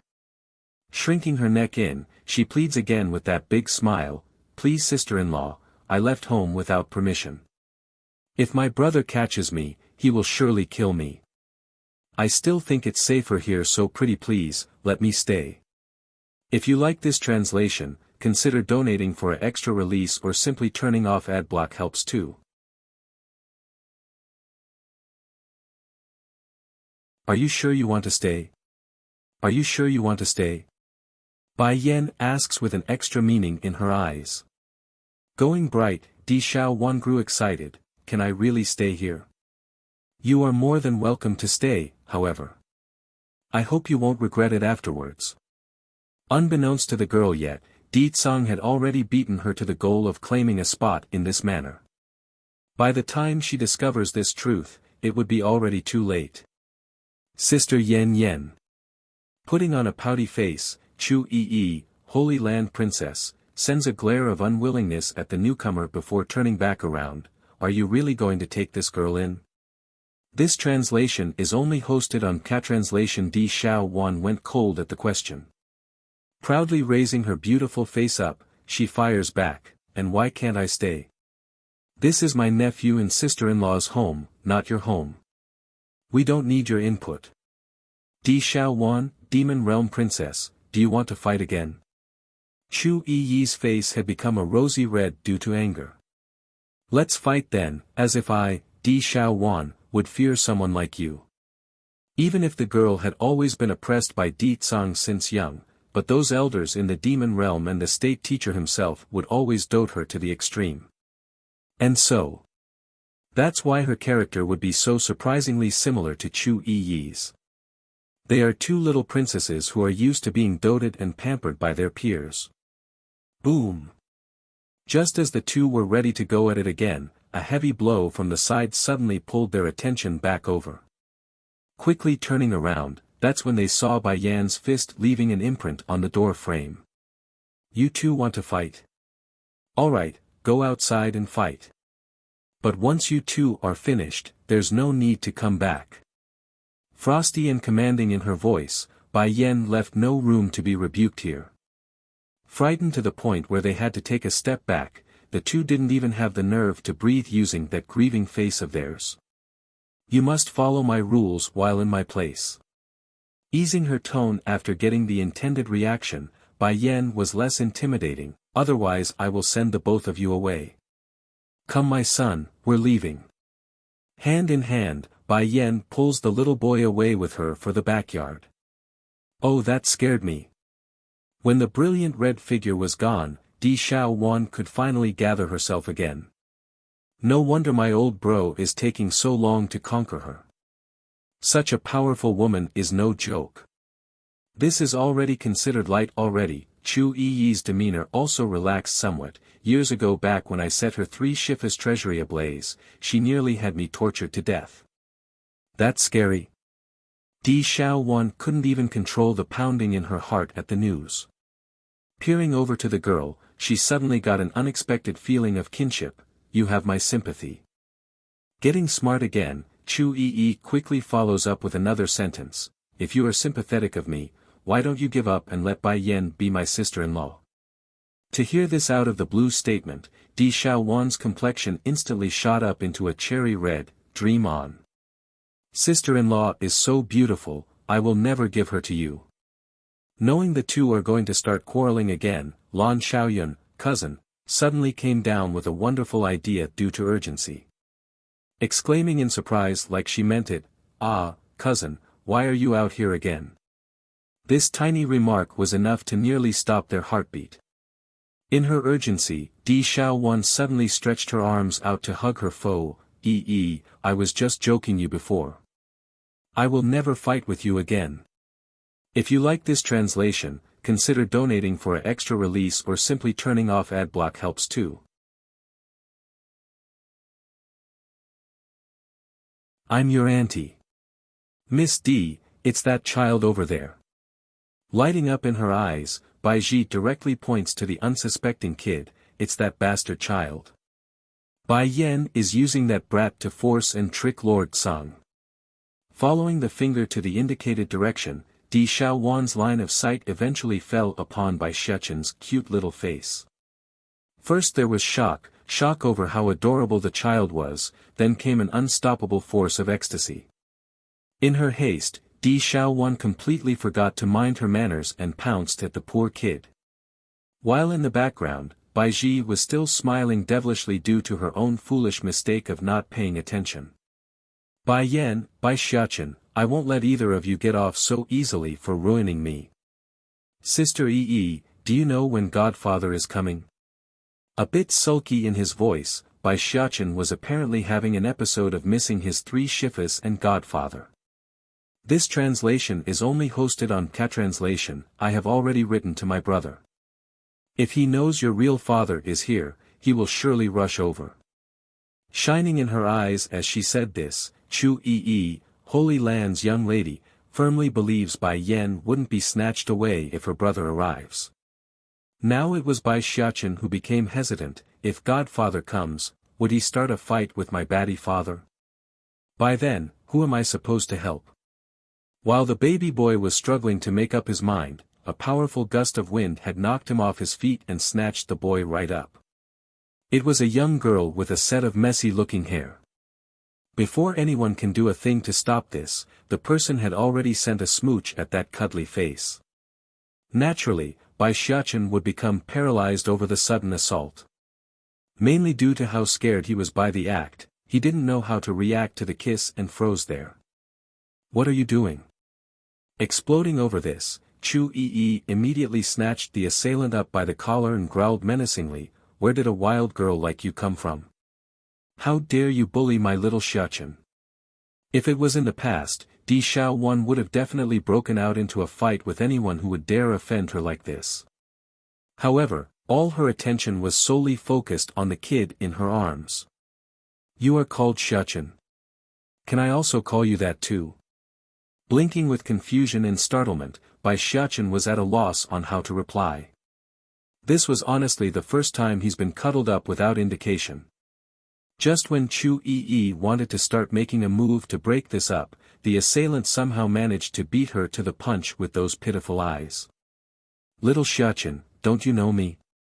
Completely stunned by the question, should I know her? This auntie, Bai Xiachen's expression appeared to be tangled, are you sure you aren't mistaking me for someone else? I don't know you. Di Xiaowan was ready to cry at this point over the maltreatment. She had gone through thick and thin to get to the mortal world, with the help of the state teacher of course. But now that she's finally here, the target of her delight claims that he doesn't know her. More importantly, how much suffering and pain did she experience along this journey? Did she get it easy? Of course not. In the end, all her efforts only yielded a, I don't know you. Seeing the tearing up face of the girl embracing himself, Bai Xiachen immediately softened, maybe we did meet in the past. Might just be my memories not being so good. Can you remind me of when we met? Sure enough, Di Xiaowan quickly went from sad to absolutely delight. Wiping away those tears, she revealed a glorious smile, I am your auntie. How can you forget me?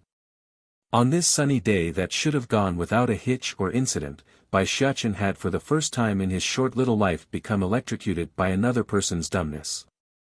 What forget her? This is clearly, without a single doubt, their first time meeting okay. Di Xiaowan vs Lan Xiaoyan, 1. If anyone were to be more stupefied here, it would have to be Chu Yi. I've just been robbed in the face. Just thinking of this point would cause her rosy face to flush with anger. What did you say? Little Xiachen is not your nephew. He can only be mine, you hear?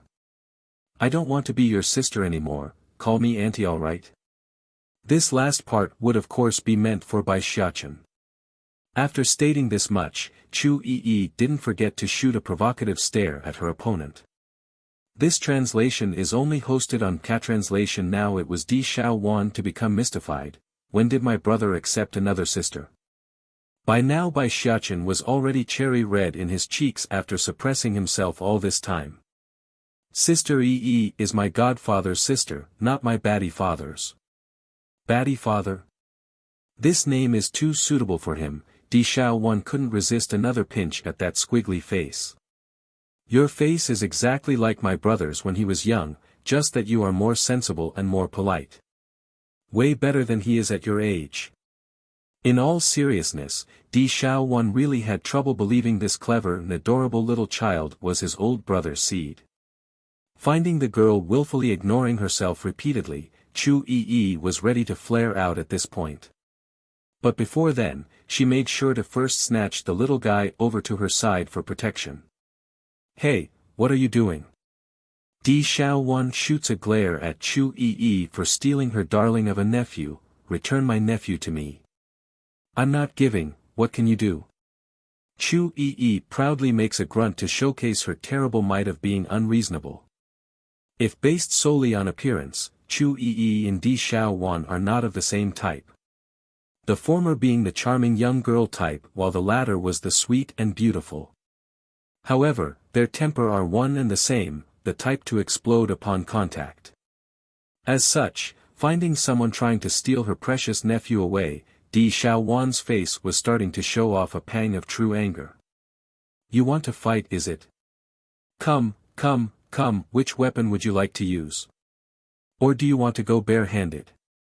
I will even let you have the first strike. Sensing the dangerous aura oozing out of the pair, the innocent bystanders were very conscious in relocating themselves to a safer location, thus leaving a wide open space for their brawl. Now Bai Xiachen had become anxious. First looking at Chu Yi, then back at his newfound auntie, the baby boy didn't know who to help. Wah! That's when the baby boy broke out into a screaming cry. It's not a scheme, not a trick, just a simple yet effective means for any kid to grab attention from their adults. Hey, why are you pushing me? Chu Yi really wanted to pop in her chest due to all the steam pent up in there. He's my nephew, so I'm enough to comfort him. Di Xiaowan made sure to give her nephew a comforting hug to prove her ownership. Grinning at the claim, Chu Yi clearly thought otherwise. He's your nephew now, but that may not necessarily be the case later on, the annoyed girl retorts. Don't you know Bai Yan still haven't accepted your brother yet? On the contrary, my brother have stayed by Bai Yan's side for years, so his hope of winning the beauty home is leagues ahead of yours. Di Xiaowan was literally popping her eyes at the news. It can't be, my brother is that much of a loser. Then I don't care. My brother is little Xiaoqin's biological father, thus making me his auntie regardless. Blood cannot be changed. The panicking girl was literally screaming the last part to reassure herself. Now Chu Yi didn't feel quite the same. In her defense, she never once thought of the baby boy as an outsider, so blood didn't matter to her. Now that don't matter to me. Even if my brother do become useless like yours, Xiaoqin will still be my nephew regardless of blood. Trouble solving. Bai Yan finally understands what their intentions are now. Then are you trying blackmail me, Lord Zhang? Miss, there's no need to say it in such an ugly way. How can it be blackmailing when it's your people who's in the wrong first? Looking at that complacent look on the man, Bai Yan's smile only got deeper. It's possible to give you the Dan pills, but I have another gift I like to give you also.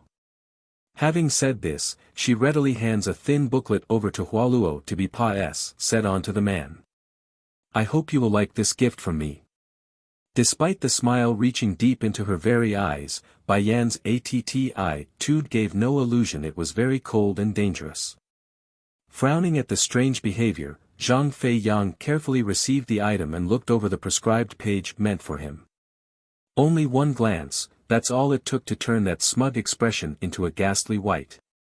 This translation is only hosted on Catranslation. It's all the crimes he's committed over the years, to the point where even his mistresses are included too. It's common to find wealthy individuals to take in numerous concubines to satisfy their needs. However, it was different for Zhang Feiyang because he needs his main wife as support to maintain his current status. Without that, it's a given that disaster will befall him in an instant. You. Nervously looking up, the man could hardly keep his voice stable. How could you know all this? Bai Yan laughed at the foolishness of that question. In this world, there is nothing I wouldn't know, especially for common folks like you. Also, I'm fully aware of why all of you would dare barge into my home. I'll say this now, keep trying and I will publicize everything in that booklet. Shaking right down to his core, Zhang Feiyang no longer had the nerve to even talk back anymore. We will leave. Hold it. The harsh hollering cry causes the man to freeze on the spot. Miss Bai Yan, I'm already willing to leave. What else do you want? I only want to know who is urging all of you to come make trouble for me. Bai Yan gave no effort in trying to hide that sneer. That's pretty much a given. It's one thing if no one knew her current influence and power, but to still come after she went public? There's no way she will believe it's not orchestrated in advance.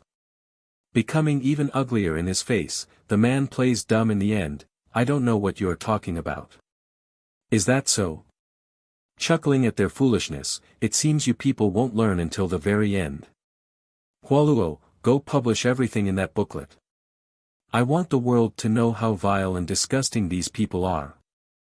From the very beginning of Chu Yi running off to make trouble, Bai Yan had already known these people would come seek her out. However, that doesn't mean she will just sit idly by and take it. Rest assured mistress, I will do it well. Revealing an enchanting smile, Hualuo had a deploring look in her eyes. These people really can't see their end until their coffin is in their face. Wait. Seeing how the woman was ready to carry out the command, Zhang Feiyang finally caved. In his urgency, he blurts out the truth. I'll say it, it's His Highness the Crown Prince.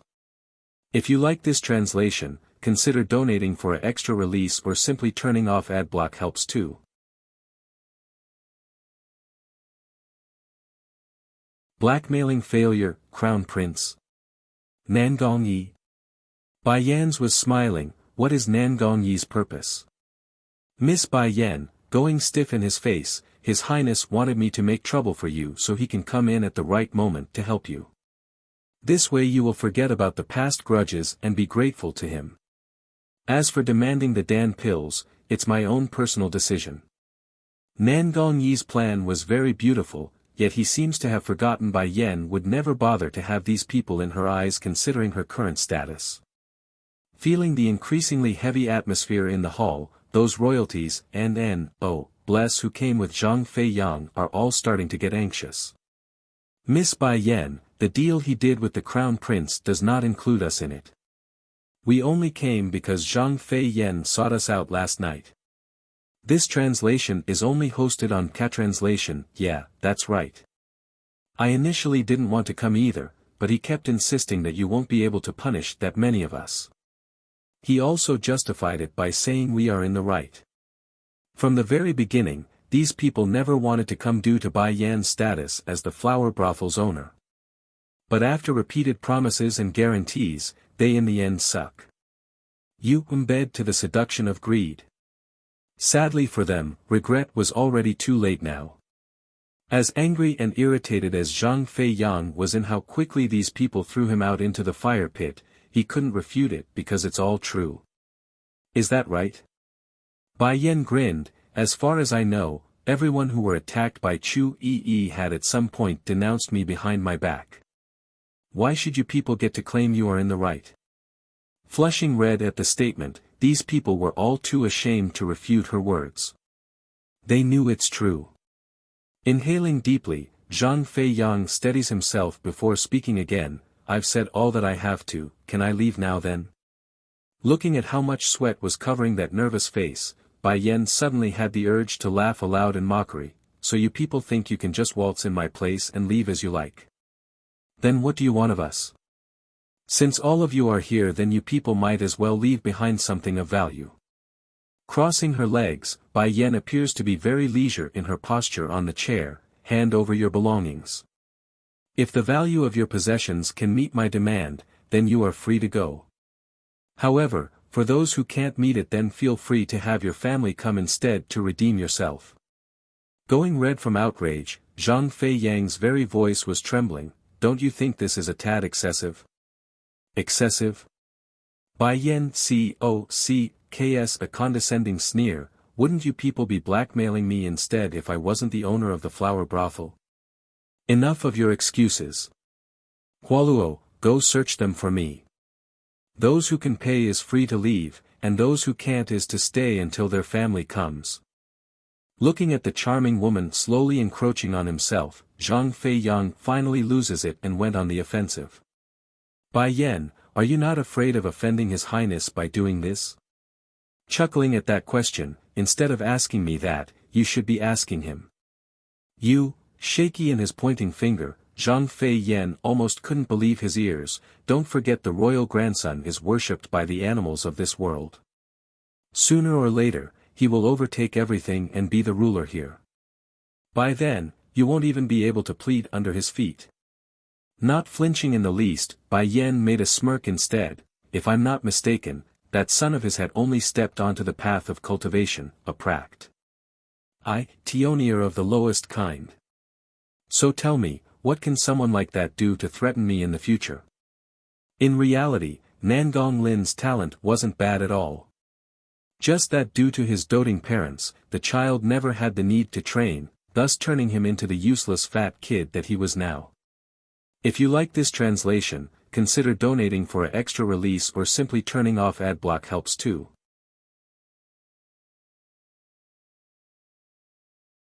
Di Xiaowan vs Chu Yi, 4. Maybe it's due to how she was flashing her fox around, but Lan Xiaoyan's cousin was still flushing pink in her cheeks when she came across this scene. So all of you are beating Bai Ji, youngest stepsister. Rubbing her hands in an excited manner, the girl was full of anticipation. Now it was Di Xiaowan's, Di Tsang's sister, turn to become puzzled. Where did this girl come from? Casting a glance at the confused girl, Chu Yi, young lady of the Holy Land, couldn't bring herself to do the bad thing even if they are at odds right now. In the end, she took the liberty of explaining, she's Bai Yan's cousin. Sister-in-law's cousin. That puts her on the same side then. Warming up in her demeanor, Di Xiaowan makes a grab for the new girl's hand and pulls her over. Oh cousin, don't be polite, come, come, come. Just hit this trash all you like. If she dies, I will take responsibility. This translation is only hosted on Catranslation now. Bai Ji can hardly keep her blood from puking out. What does she mean by not be polite? Who does she think she is? In comparison, Lan Xiaoyun was rather taken aback by the enthusiasm portrayed by Di Xiaowan. When did we become cousins? How come I didn't know? That's enough. Before Bai Ji could finish her sentence, another stomp had come flying down from above and smacking her right in the face. Which also directly blocked off any chances of her spouting any more objections with that foul mouth of hers. Who allowed you to speak? Making a heavy grunt, Di Xiaowan was clearly displeased. I still haven't gotten even with you yet. Or are you afraid of me forgetting you or something? In front of this wonderful scene, how can Lan Xiaoyun just sit idly by? Gathering up her devious side, she happily joins the fray. This is what you call karma, Bai Ji, karma. Since I still haven't satisfied my urges yet from last time, I will be sure to do that today. Woo-whoa. Bai Ji kept whimpering with that sobbing voice of hers. In the girl's eyes, there's only despair and remorse now. However, that remorse wasn't for her own faults in the past, it's for her own folly of not running away in time. The fighting power of the three women cannot be underestimated. After one kick here, a punch there, their victim could hardly be recognized anymore due to all the bruises and bumps. In the end, Bai Ji only survived thanks to the fact that she had fainted away due to the extreme pain of having some of her rib bones being cracked. Let's see if you will try to take me as a fool in the future. In her entire life, Di Xiaowan only had one taboo, and that was being deceived. The reasoning, there were no shortages of fraudulent scammers trying to trick her into doing horrible things back in the demon realm.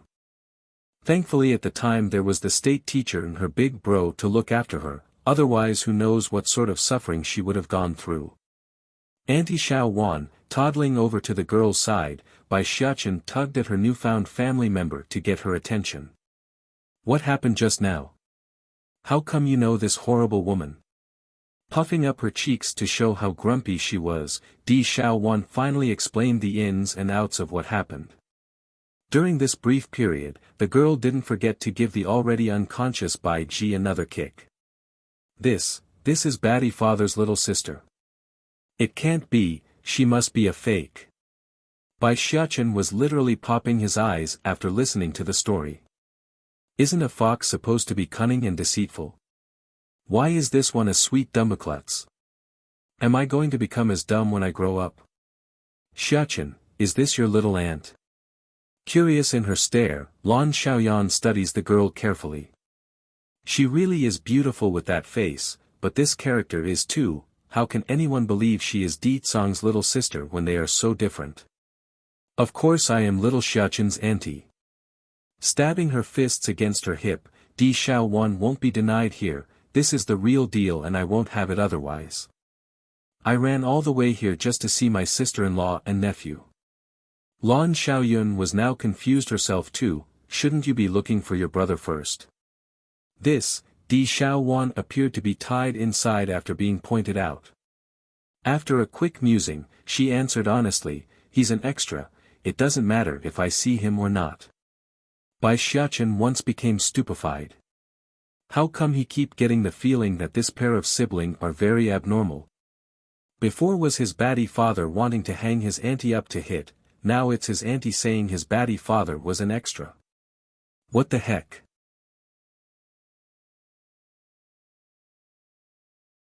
Too familiar to make a move. 1. If I remember correctly, that Nangong Lin was born on the same day as little Xiachen, right? It can't be. Did that boy take credit for little Xiachen's achievement? Chu Yi was fast to catch on to the truth. For this, there's bound to be a good show awaiting everyone in the near future. Sister-in-law, I won't forgive those bastards. How dare they misuse the name of the demon beast? In the past when her elder brother came into this world, the scenario was exactly the same, hence the reason why Di Xiao Wan would be so certain it's not Nangong Lin. Then again, it makes perfect sense when the boy was but an ordinary human. The more she thought about it, the grumpier she became. If Nangong Yi and his family were to be here right now, it's not out of the question that Di Xiao Wan would strangle each and every one of them on the spot.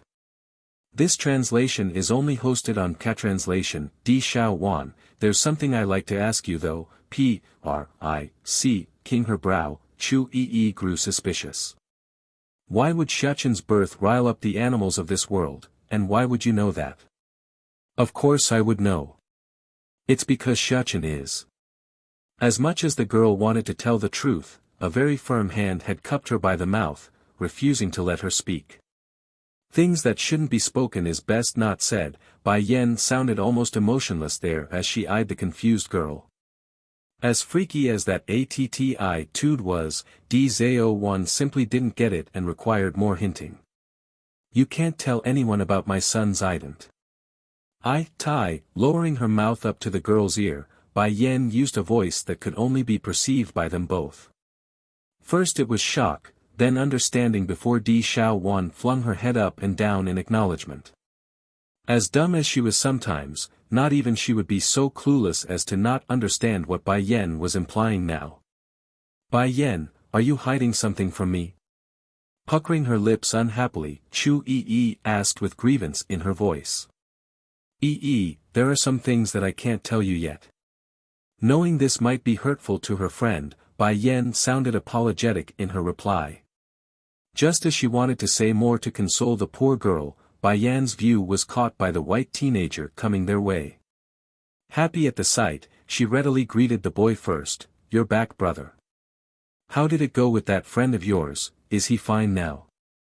According to Bai Zhao's explanation to Bai Yen, he had met this friend back when she had left home without a word. Due to this, he searched far and wide and even nearly lost his life in an accident. If not for that friend, Bai Xiao would have perished long ago. Sister, he is all right now. Bai Zhao's usually cool attitude grew warmer as he turned to face Di Xiao Wan. Sister, this girl is. The boy knew who Chu Yi was, so he didn't need to ask about her, but Di Xiao Wan was another story. She's Di Tsang's sister. Bai Yen was very direct there, leaving Di Xiao Wan a tad displeased. Instead of introducing me like that, I would rather you say I'm little Xiaoqin's aunt, her cheeks puffing up like an unhappy child throwing a tantrum. Xiaoqin's aunt? Revealing a flicker of surprise, Bai Zhao's astonishment only lasted for a brief moment before returning to normal. Miss Xiao Wan, I understand then. Allow me to introduce myself. My name is Bai Xiao and Bai Yen is my sister. Not being timid at all, the girl readily stepped over to pat the boy on the shoulder. You are my sister-in-law's brother, that makes you my younger brother too. Don't worry, sister here will look after you, so feel free to do whatever you like in this world. Now this was simply too much for the poor boy. He's never had a girl be so friendly to him before, so he didn't know how to react to this cyanate maiden. If you like this translation, consider donating for an extra release or simply turning off adblock helps too.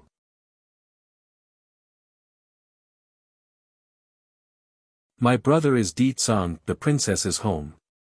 While hundreds of blooming flowers adorned this wondrous garden, it was so horribly tarnished by a girl so filled with hatred that she would destroy this scenic picture by plucking the flowers one at a time to satiate her anger.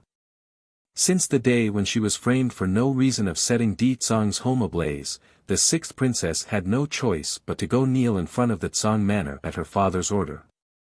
Contrary to getting the forgiveness like she expected, she had got done in by a flaming bird instead and nearly had her entire arm ripped off by the bite. By the time she woke up again after fainting away, the princess was already back at her home. Lord Tsang is so cruel. At the very least I'm still considered a beauty, why would he ignore me at every turn? The princess just can't accept the fact that she's losing out to Bai Yen, so she's venting her steam on the poor flowers. This translation is only hosted on K-Translations. It was then at this moment a light chuckle came from behind, startling the princess greatly. In a hurry, she turned around to find Lan Xiaoyun in her blue dress standing there. And beside the girl were two angry maidens glaring daggers at herself. Lan Xiaoyun, what are you doing here? The princess viciously asked. She's afraid of making a move against Bai Yen because of Di Tsang's might, but that doesn't necessarily apply to Lan Xiaoyan. I heard you want to seduce my brother. And also bullied my nephew. Di Xiaowan, Di Tsang's sister, proudly knocked her chin up as she looked down in disdain at this mortal princess. You, who is your brother? My brother is Di Tsang. Once that said, the demon princess didn't give her foe another chance to reply. In swift uppercut, she sends the mortal girl flying up into the air like a lightning bolt. Sadly for the sixth princess, things didn't end there. There's still Chu Yi's flying upper kick to knock her even higher into the crystal blue sky. Popping her eyes in surprise, Lan Xiaoyun only had sympathy for the sixth princess who wouldn't come down anymore. On this day, the entire Luhua kingdom was doomed to be unsettling to the point where fear would run rampant. One Chu Yi would already be enough to flip the entire kingdom upside down, add in another Di Xiaowan, it'd be a miracle if there's anything left by the end of it. At this moment, Bai Yen was still unaware of the chaos quickly ensuing outside her home as a result of her task of refining some medicine for the sickly Bai Zhanpeng. This the pill I was telling you about. Walking out of the cauldron room, Bai Yen casually placed the bottle in front of the sickly man. There are a total of 100 pills inside, more than to remedy that body of yours. As for the extra in my possession, consider it your payment to me. The excitement in Bai Zhanpeng's usually indifferent face cannot be hidden here. Carefully picking up the bottle containing his life-saving pills, his voice sounded somewhat hoarse due to the emotions running through his soul. Miss Bai, thank you. You really saved me this time. If you ever need my help in the future, I will answer your call no matter the circumstances. Bai Yen was definitely happy over the answer. It's fine. Aside from the batch I gave you, I also left a lot for myself. We are even. How can I do that? A life debt cannot be paid with some mere pills. Standing up, Miss Bai Yen, I feel like we are hitting it off very well. Why don't you call me Uncle Zhanpeng instead? How about it? Bai Yen became stunned there. Looking you finally replied after seeing how earnest the man was, all right, Uncle Zhanpeng.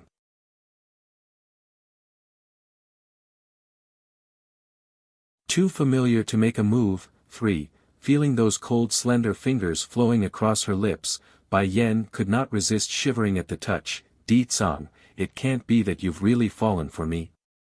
Fall in love with her?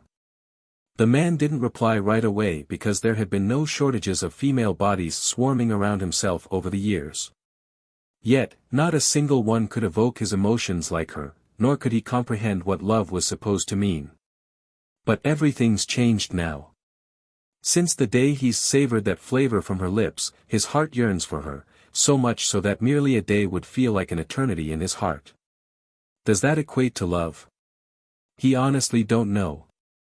Getting nothing but silence, Bai Yen can only take that response as a no. Sneering, she breaks free from those arms. Di Tsang, if I were to marry in this life, it can only be with the one who I truly have feelings for. If you don't have me in your heart, why do you keep haunting me? Is it because I'm Xiaqin's mother? This translation is only hosted on K-Translation. This has nothing to do with our son. I only want to marry you because you are you, nothing else. I want to marry you because you are you, nothing else. So you are saying I must marry you because you want me to? Now there's a hint of derisiveness in her smile, almost like she's mocking him. Of course you can only marry me. If you dare to marry any other men, I will break their legs until they can no longer even run. Still dominant and overbearing, the man's attitude left no room for refusal. As for you, forcefully grabbing that tender wrist. Di Tsung's tune was turning dangerous again. Although I want to tie you up and keep you by my side forever, but I can't bear to hurt you. So, I can only watch from behind, but that doesn't mean I will just sit idly by while other men runs around you. If I see one then I will destroy one, if I see two then I will destroy two. Afterwards, I like to see if there will be anyone else who would dare come seduce you. This time Bai Yan can no longer suppress her trembling body, this bloody pervert. Just wait, once my strength grows high enough, I will ruthlessly pay you back. Sister-in-law. Suddenly, a voice drifted over from the front, thus drawing Bai Yan's attention back into reality. It was Di Xiaowan running in from the outside. At first the girl's complexion was very red like she's excited over something, but upon seeing who was beside Bai Yan, the poor girl looked like she had seen a ghost and jerked to a halt. Bro! Brother, what are you doing here?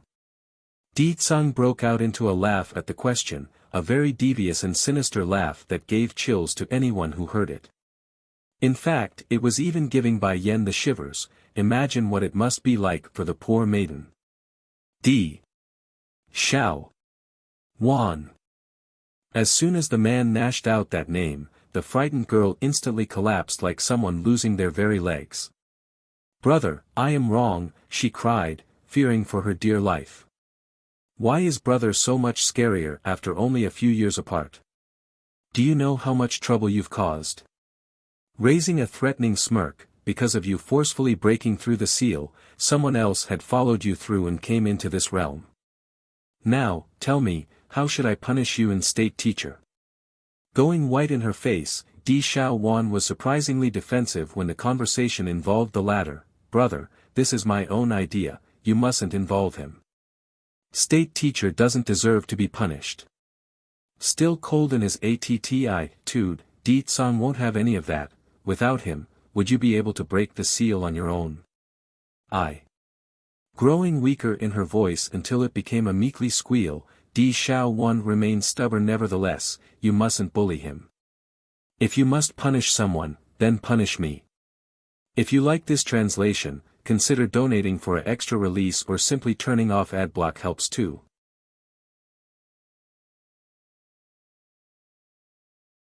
Sister-in-law, please take me in. Bai Yan's expression had gone dark. Your sister Yi, Holy Land's princess, brought your auntie Xiaoyun, girl cousin, out to make trouble.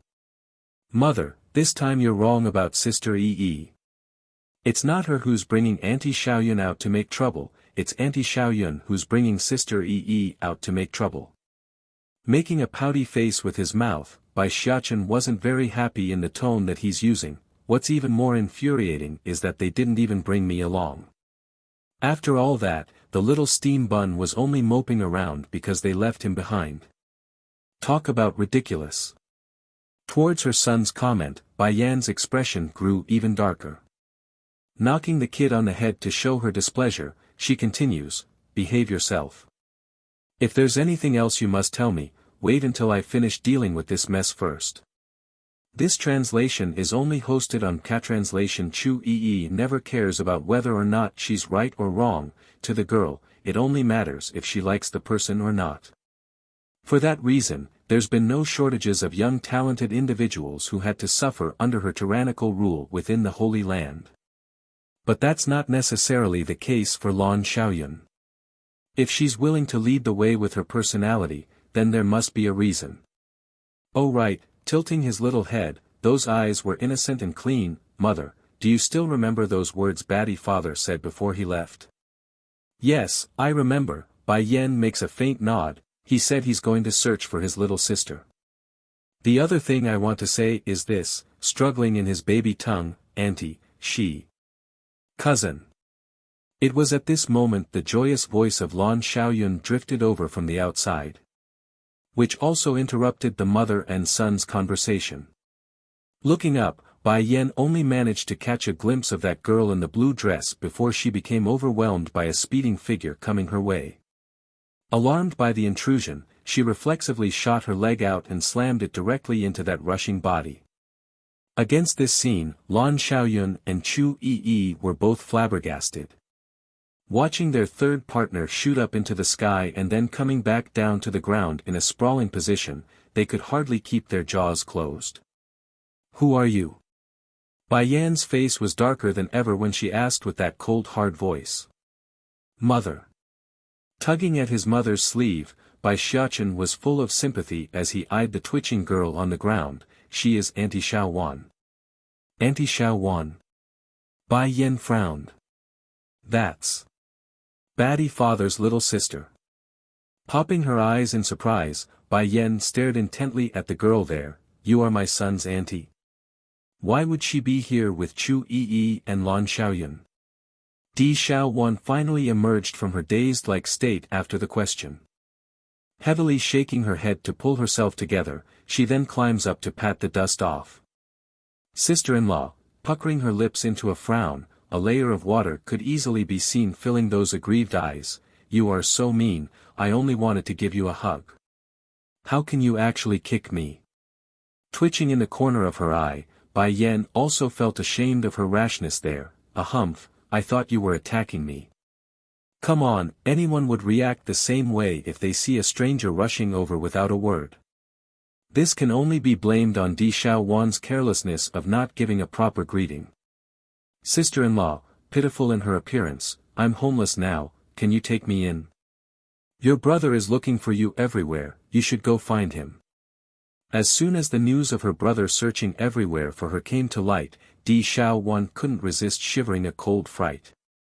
Shrinking her neck in, she pleads again with that big smile, "Please sister-in-law, I left home without permission. If my brother catches me, he will surely kill me. I still think it's safer here, so pretty please, let me stay."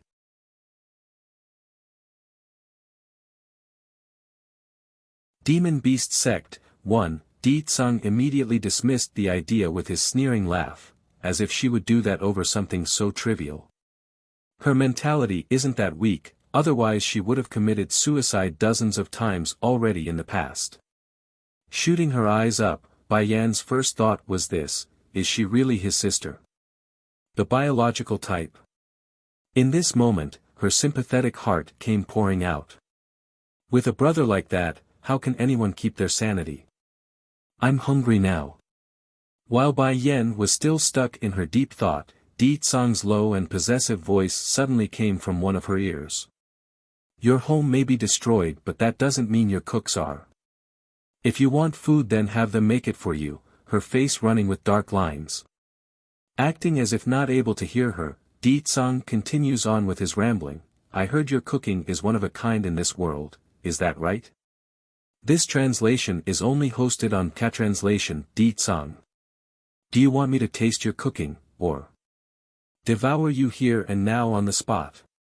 Inhaling deeply to calm herself, Bai Yan had to take a second. "Fine, consider it your win." Giving the shameless man an angry glare, she stomps towards the kitchen in defeat, leaving behind only the victorious Di Tsang in the background.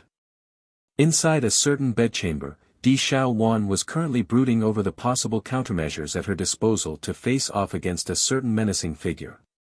But before she could come up with a plan, a powerful set of legs had kicked open her door. Due to how sudden this all came at, the girl literally rolled off her bed in a panic. Watching that dangerous man strolling up to her, she instinctively gulped to calm her nerves. "Brother, didn't you promise to let me off the hook? So why is he coming to make trouble for me again?" Di Xiao Wan wanted to cry. There's no doubt in her mind that if her sanity was any weaker, she would have gone insane by now. "When you left the demon realm, did you see a snake girl?" "Snake girl?" Still lying there on the floor, she looks up in surprise. "You mean the Snake Clan's Qing Wan?" "No, when I came I didn't see her. Can it be difficult that petty woman also followed me to this realm?" Di Xiao Wan's heart was pumping hard right now because she now understood why her brother would be throwing such a big temper. Not getting the answer that he wanted, Di Tsang's face turned extremely dark, like a thundercloud was hovering over his head. This instantly causes the girl's very teeth to clatter due to fear. "When are you going to scram?" His face still devoid of emotion as he asked. Fending off that horrific aura, Di Xiaowan steels her nerve to fight back, and oh. I don't want to go back. It was so hard to be able to see my sister-in-law and nephew, I'm not leaving. Now this only added fuel to the fire because Di Tsang's sinister smile just grew even more sinister. If you don't want to scram then you must promise me two things. What promise? Yan Yan is still unwilling to marry me, you must help me convince her. Now this was a surprise indeed for the girl. Instead of shivering in terror there, she instantly shoots her head up to face her brother. So what Chu Yi said is true, my brother still haven't settled sister-in-law yet. Now, he's asking me for help. Di Tsang's tone here was obviously an order, but to the delusional girl, it somehow became a plea for help. Pride filled her beautiful face. Brother, it's not a problem to help you pursue sister-in-law, but you should at least show some sincerity when asking for help, shouldn't you? A ray of sunshine lit her eyes. Still cold in his demeanor, Di Tsang's attitude was clearly less intense though. Then what sincerity do you want?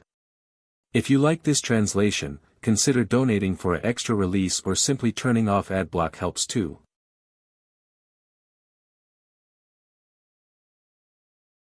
Demon Beast Sect, 2, this, twirling her eyes around, it took a short moment of thought before Di Xiaowan could come up with her demands. First, you cannot scold me anymore no matter what happens, nor can you randomly do matchmaking. In addition, you must have little Xiachen accompany me in my sleep for 29 days a month. Oh yes, you must raise state teacher's position after you go back. Now Di Tsang's smile only got even colder. State teacher's position is already second to the royal family. If you want him to go higher, he will have to become a royal bridegroom then. Now this was unexpected for the girl, is that so? In that case then you only need to not randomly do matchmaking for him, nor are you to make him a royal bridegroom. Is this your request or his request? Going pale in her face, Di Xiaowan nervously replied, it's mine. I only wanted to get some benefits for him back at home. This translation is only hosted on K-Translation using his monstrous aura. Di Tsang presses in on the girl until an intense unease gripped that frightened face. Brother, what are you doing? A gentleman doesn't use their hands, only the mouth. You can scold me but you can't beat, Iya. Trembling right down to her knees, she could barely keep her tears from flowing outward. What other request do you have? Say it all now. No matter how dumb she was, there's no way Di Xiaowan would not know by now that her brother was angry. Because of that, she can barely churn out her words properly. You not talking anymore? Di Tsang coldly snickers a dangerous laugh. Upset by the tease, Di Xiaowan finally fights back, you can't deceive me just because I'm dumber than you. I now have sister-in-law and my nephew. If you try to drive me away then I will tell them. I know they will kick you out of here too if you do. Then not only will you lose my help, they will also ignore you forever. That's right, I have sister-in-law backing me, what am I afraid of? With this in mind, Di Xiaowan puffs out her chest with a renewed vigor to her demeanor. However, Di Tsang's next sentence instantly shattered her courage. If Yan Yan isn't my wife then that would mean she's not your sister-in-law. If that happens, Xiachen wouldn't be your nephew either. These words were like thunder, zapping the girl till she's stupefied. How can I forget something this important? If sister-in-law doesn't marry my brother then there's no connection. If no connection then no nephew. If no nephew then no adorable baby to cuddle. No. This will not do. Brother, I will help you. Di Xiaowan's spirit had flared up. Vowing by patting her chest, she puts on a confident face, I will watch over sister-in-law and persuade her to marry you. Making an emotionless nod, Di Tsang continues, the second thing I want you to do is protect your sister-in-law and nephew while I'm away. Deflating until her voice became a murmur, she weakly replied, I don't know why brother, but after I came to the mortal world my powers had diminished to half of what it was. Having me protect someone as powerful as sister-in-law, aren't you making it difficult for me? It's one thing if she's to protect her nephew, but Bai Yen? More like it's the other way around. After the snake girl came into this world we had lost track of her whereabouts because she used some kind of secret method to mask her scent. Not even Fire Plume could track her. However, if she draws too close, you on the other hand will be able to detect her. Brother, don't worry, I will stay by their side at all times. If you like this translation, consider donating for an extra release or simply turning off adblock helps too.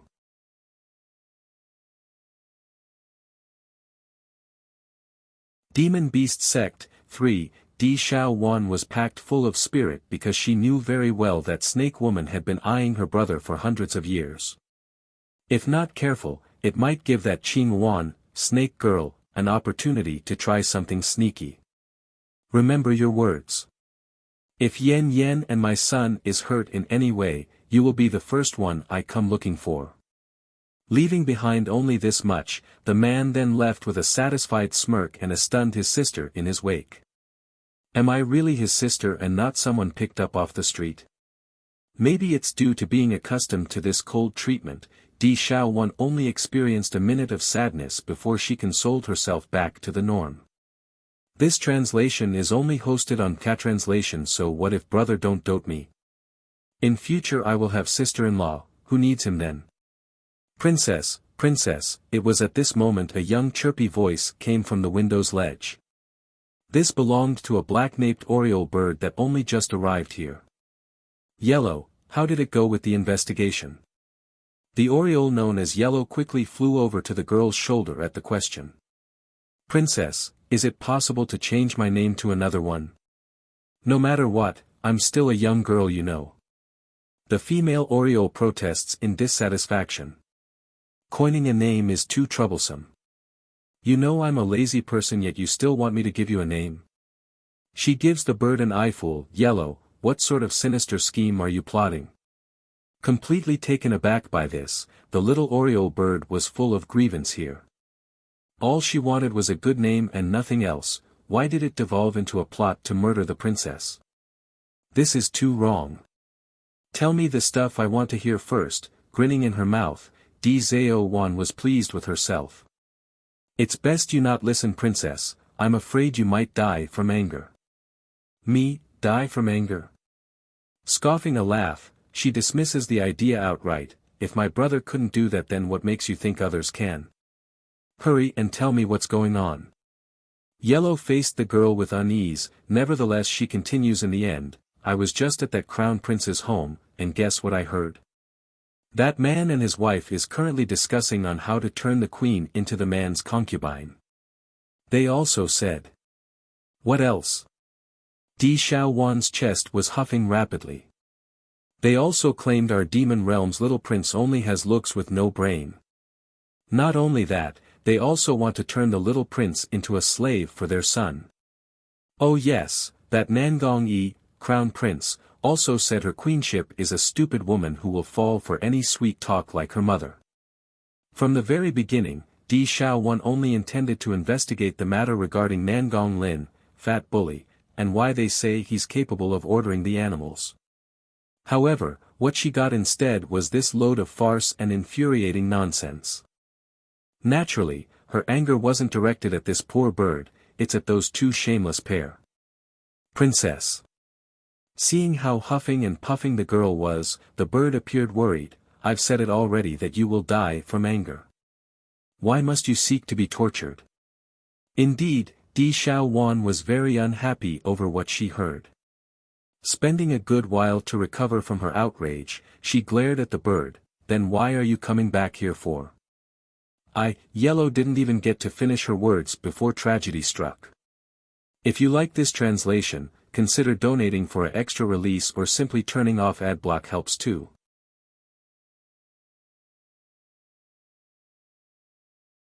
Demon Beast Sect 4. Following one swift slap by Di Xiaowan, the poor bird only knew she was flying out the next second until she slammed face first into the nearby door.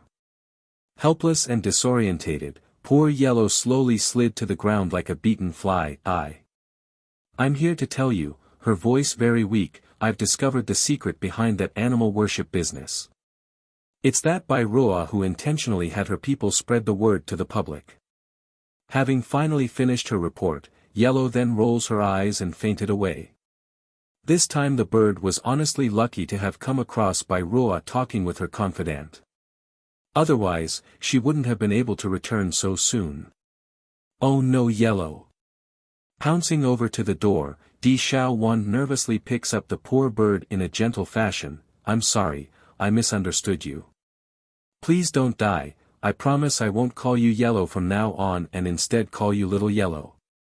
Fortunately the bird was still unconscious here, otherwise she would have really died from choking at that outlandish statement. This translation is only hosted on Catranslation. Seriously, what sort of difference was there between the names? Princess, stirring from the weeping sound of the girl that kept flailing her around, the poor bird slowly came to due to necessity. I am okay, I'm not dead yet. I'm just hungry. Talk about changing fast. Upon hearing the bird's okay, Di Xiaowan instantly reverted back to her plain old self and left the bird to her own bidding on the floor. So you're not dead? Talk about wasting my emotions. Reaching out her wings in grievance, Yellow cries with a tearful plea in her voice, Princess, I'm hungry, if you're hungry then go scavenge for food, don't look at me. Having said this, Di Xiaowan promptly stomps out of the room and ignored the starving bird in the background. For the bird, all she can show now was a regretful tear. Regret ever listening to the princess, and regret ever coming to this mortal world. At the very least she could have been fed by the palace maids back home even if the princess wasn't around. In this world, the southernmost mountainous valleys of this continent was a very dangerous place. Rampant with demon beasts of all kinds, carnivores and herbivores alike, it's an ideal training ground for beast tamers hailing from various backgrounds. Specifically are the tamers from the demon beast sect. Based directly inside this dangerous terrain, the sect was similar to the medicine sect and Holy Land in nature. Issue though with this school was their lack of exceptional talent, forcing this power to remain in the mundane league and unable to proceed further up the ladder. Someone come, have First Elder come see me this instant. A middle-aged man yells out the order after abruptly breaking out of his meditation. This person was none other than the current sect leader of the Demon Beast sect. Before long, an otherworldly-looking elder had come rushing in after getting the word from a follower. Respectful in his bow, the elder asks, Sect leader, have you perceived through the heavens and determined the source of that event yet? And of course, the mentioned event here would naturally be that worshipping incident by the animals during Bai Xiaoqin's birth. For the members of the Demon Beast sect, they are the one hit the hardest because they do live at the very depths of this mountainous valley. That's correct, Fang Yufeng's lip had angled into a smile. Through the 5 years I've been in deep meditation, I've finally grasped enough of my heavenly skill to allow myself to pinpoint the child's whereabouts. I now know where to look. The first elder was quivering with excitement now. Raising his old head, the elder showed a surprised face of jubilation. Sect leader, is what you say true? Fang Yufeng confidently nods to reaffirm his answer. Due to my inability, I'm unable to give the exact location, but I can say for certain it's inside the kingdom of Luhua. Luhua. If you like this translation, consider donating for an extra release or simply turning off adblock helps too.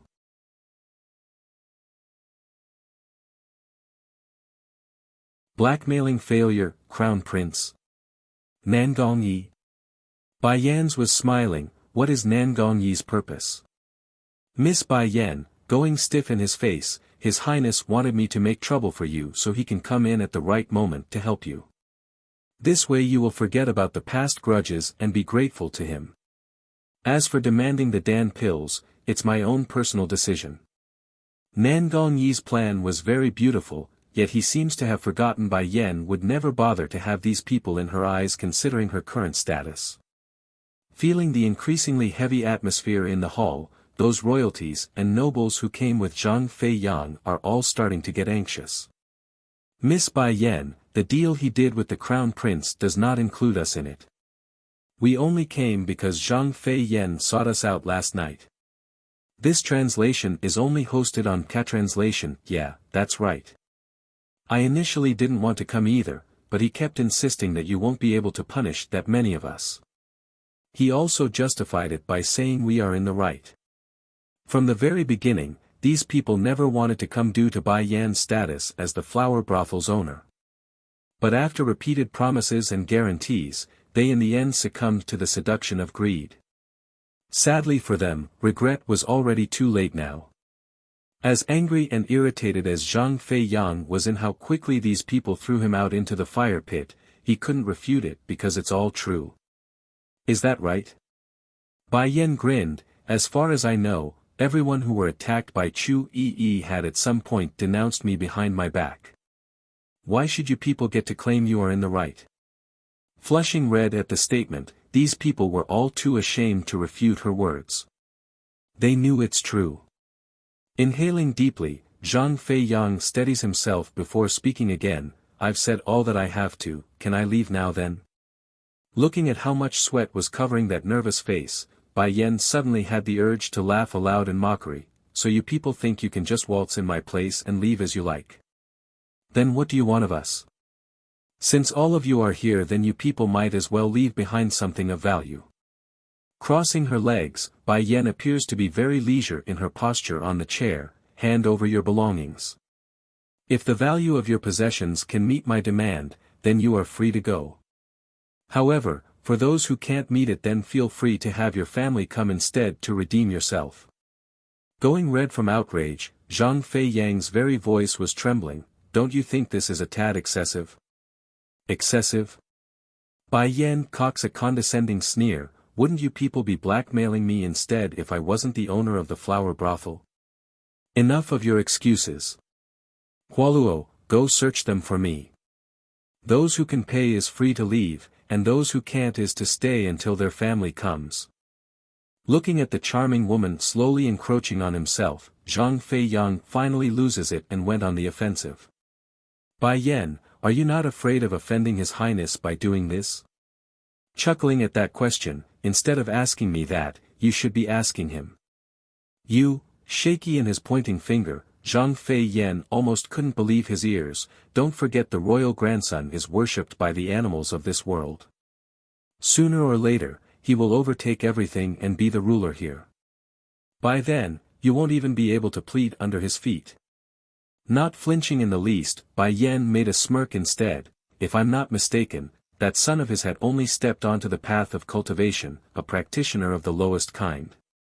So tell me, what can someone like that do to threaten me in the future? In reality, Nangong Lin's talent wasn't bad at all. Just that due to his doting parents, the child never had the need to train, thus turning him into the useless fat kid that he was now.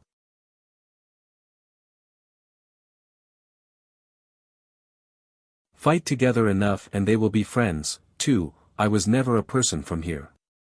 It was state teacher who helped me come. State teacher? Who is that?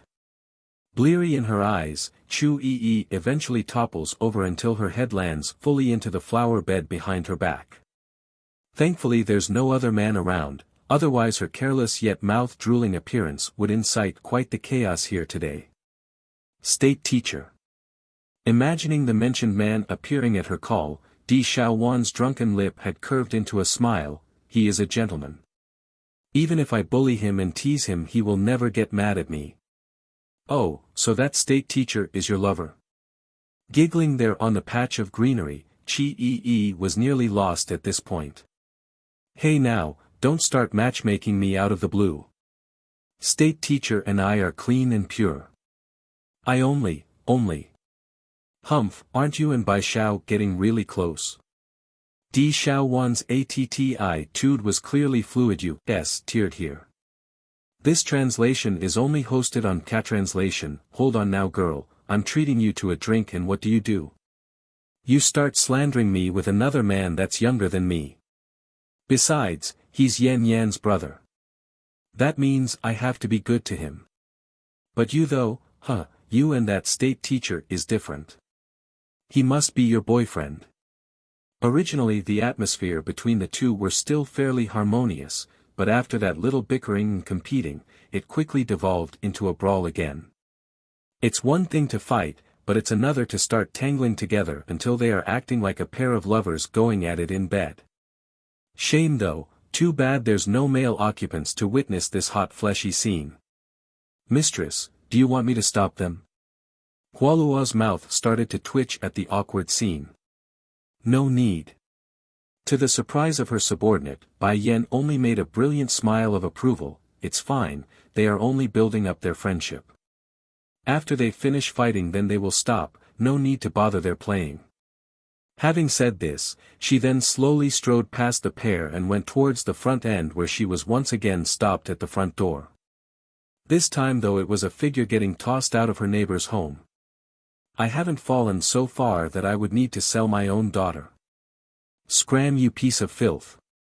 Immediately following this holler was Wang Jidichio coming out of his home to glare at the eunuch.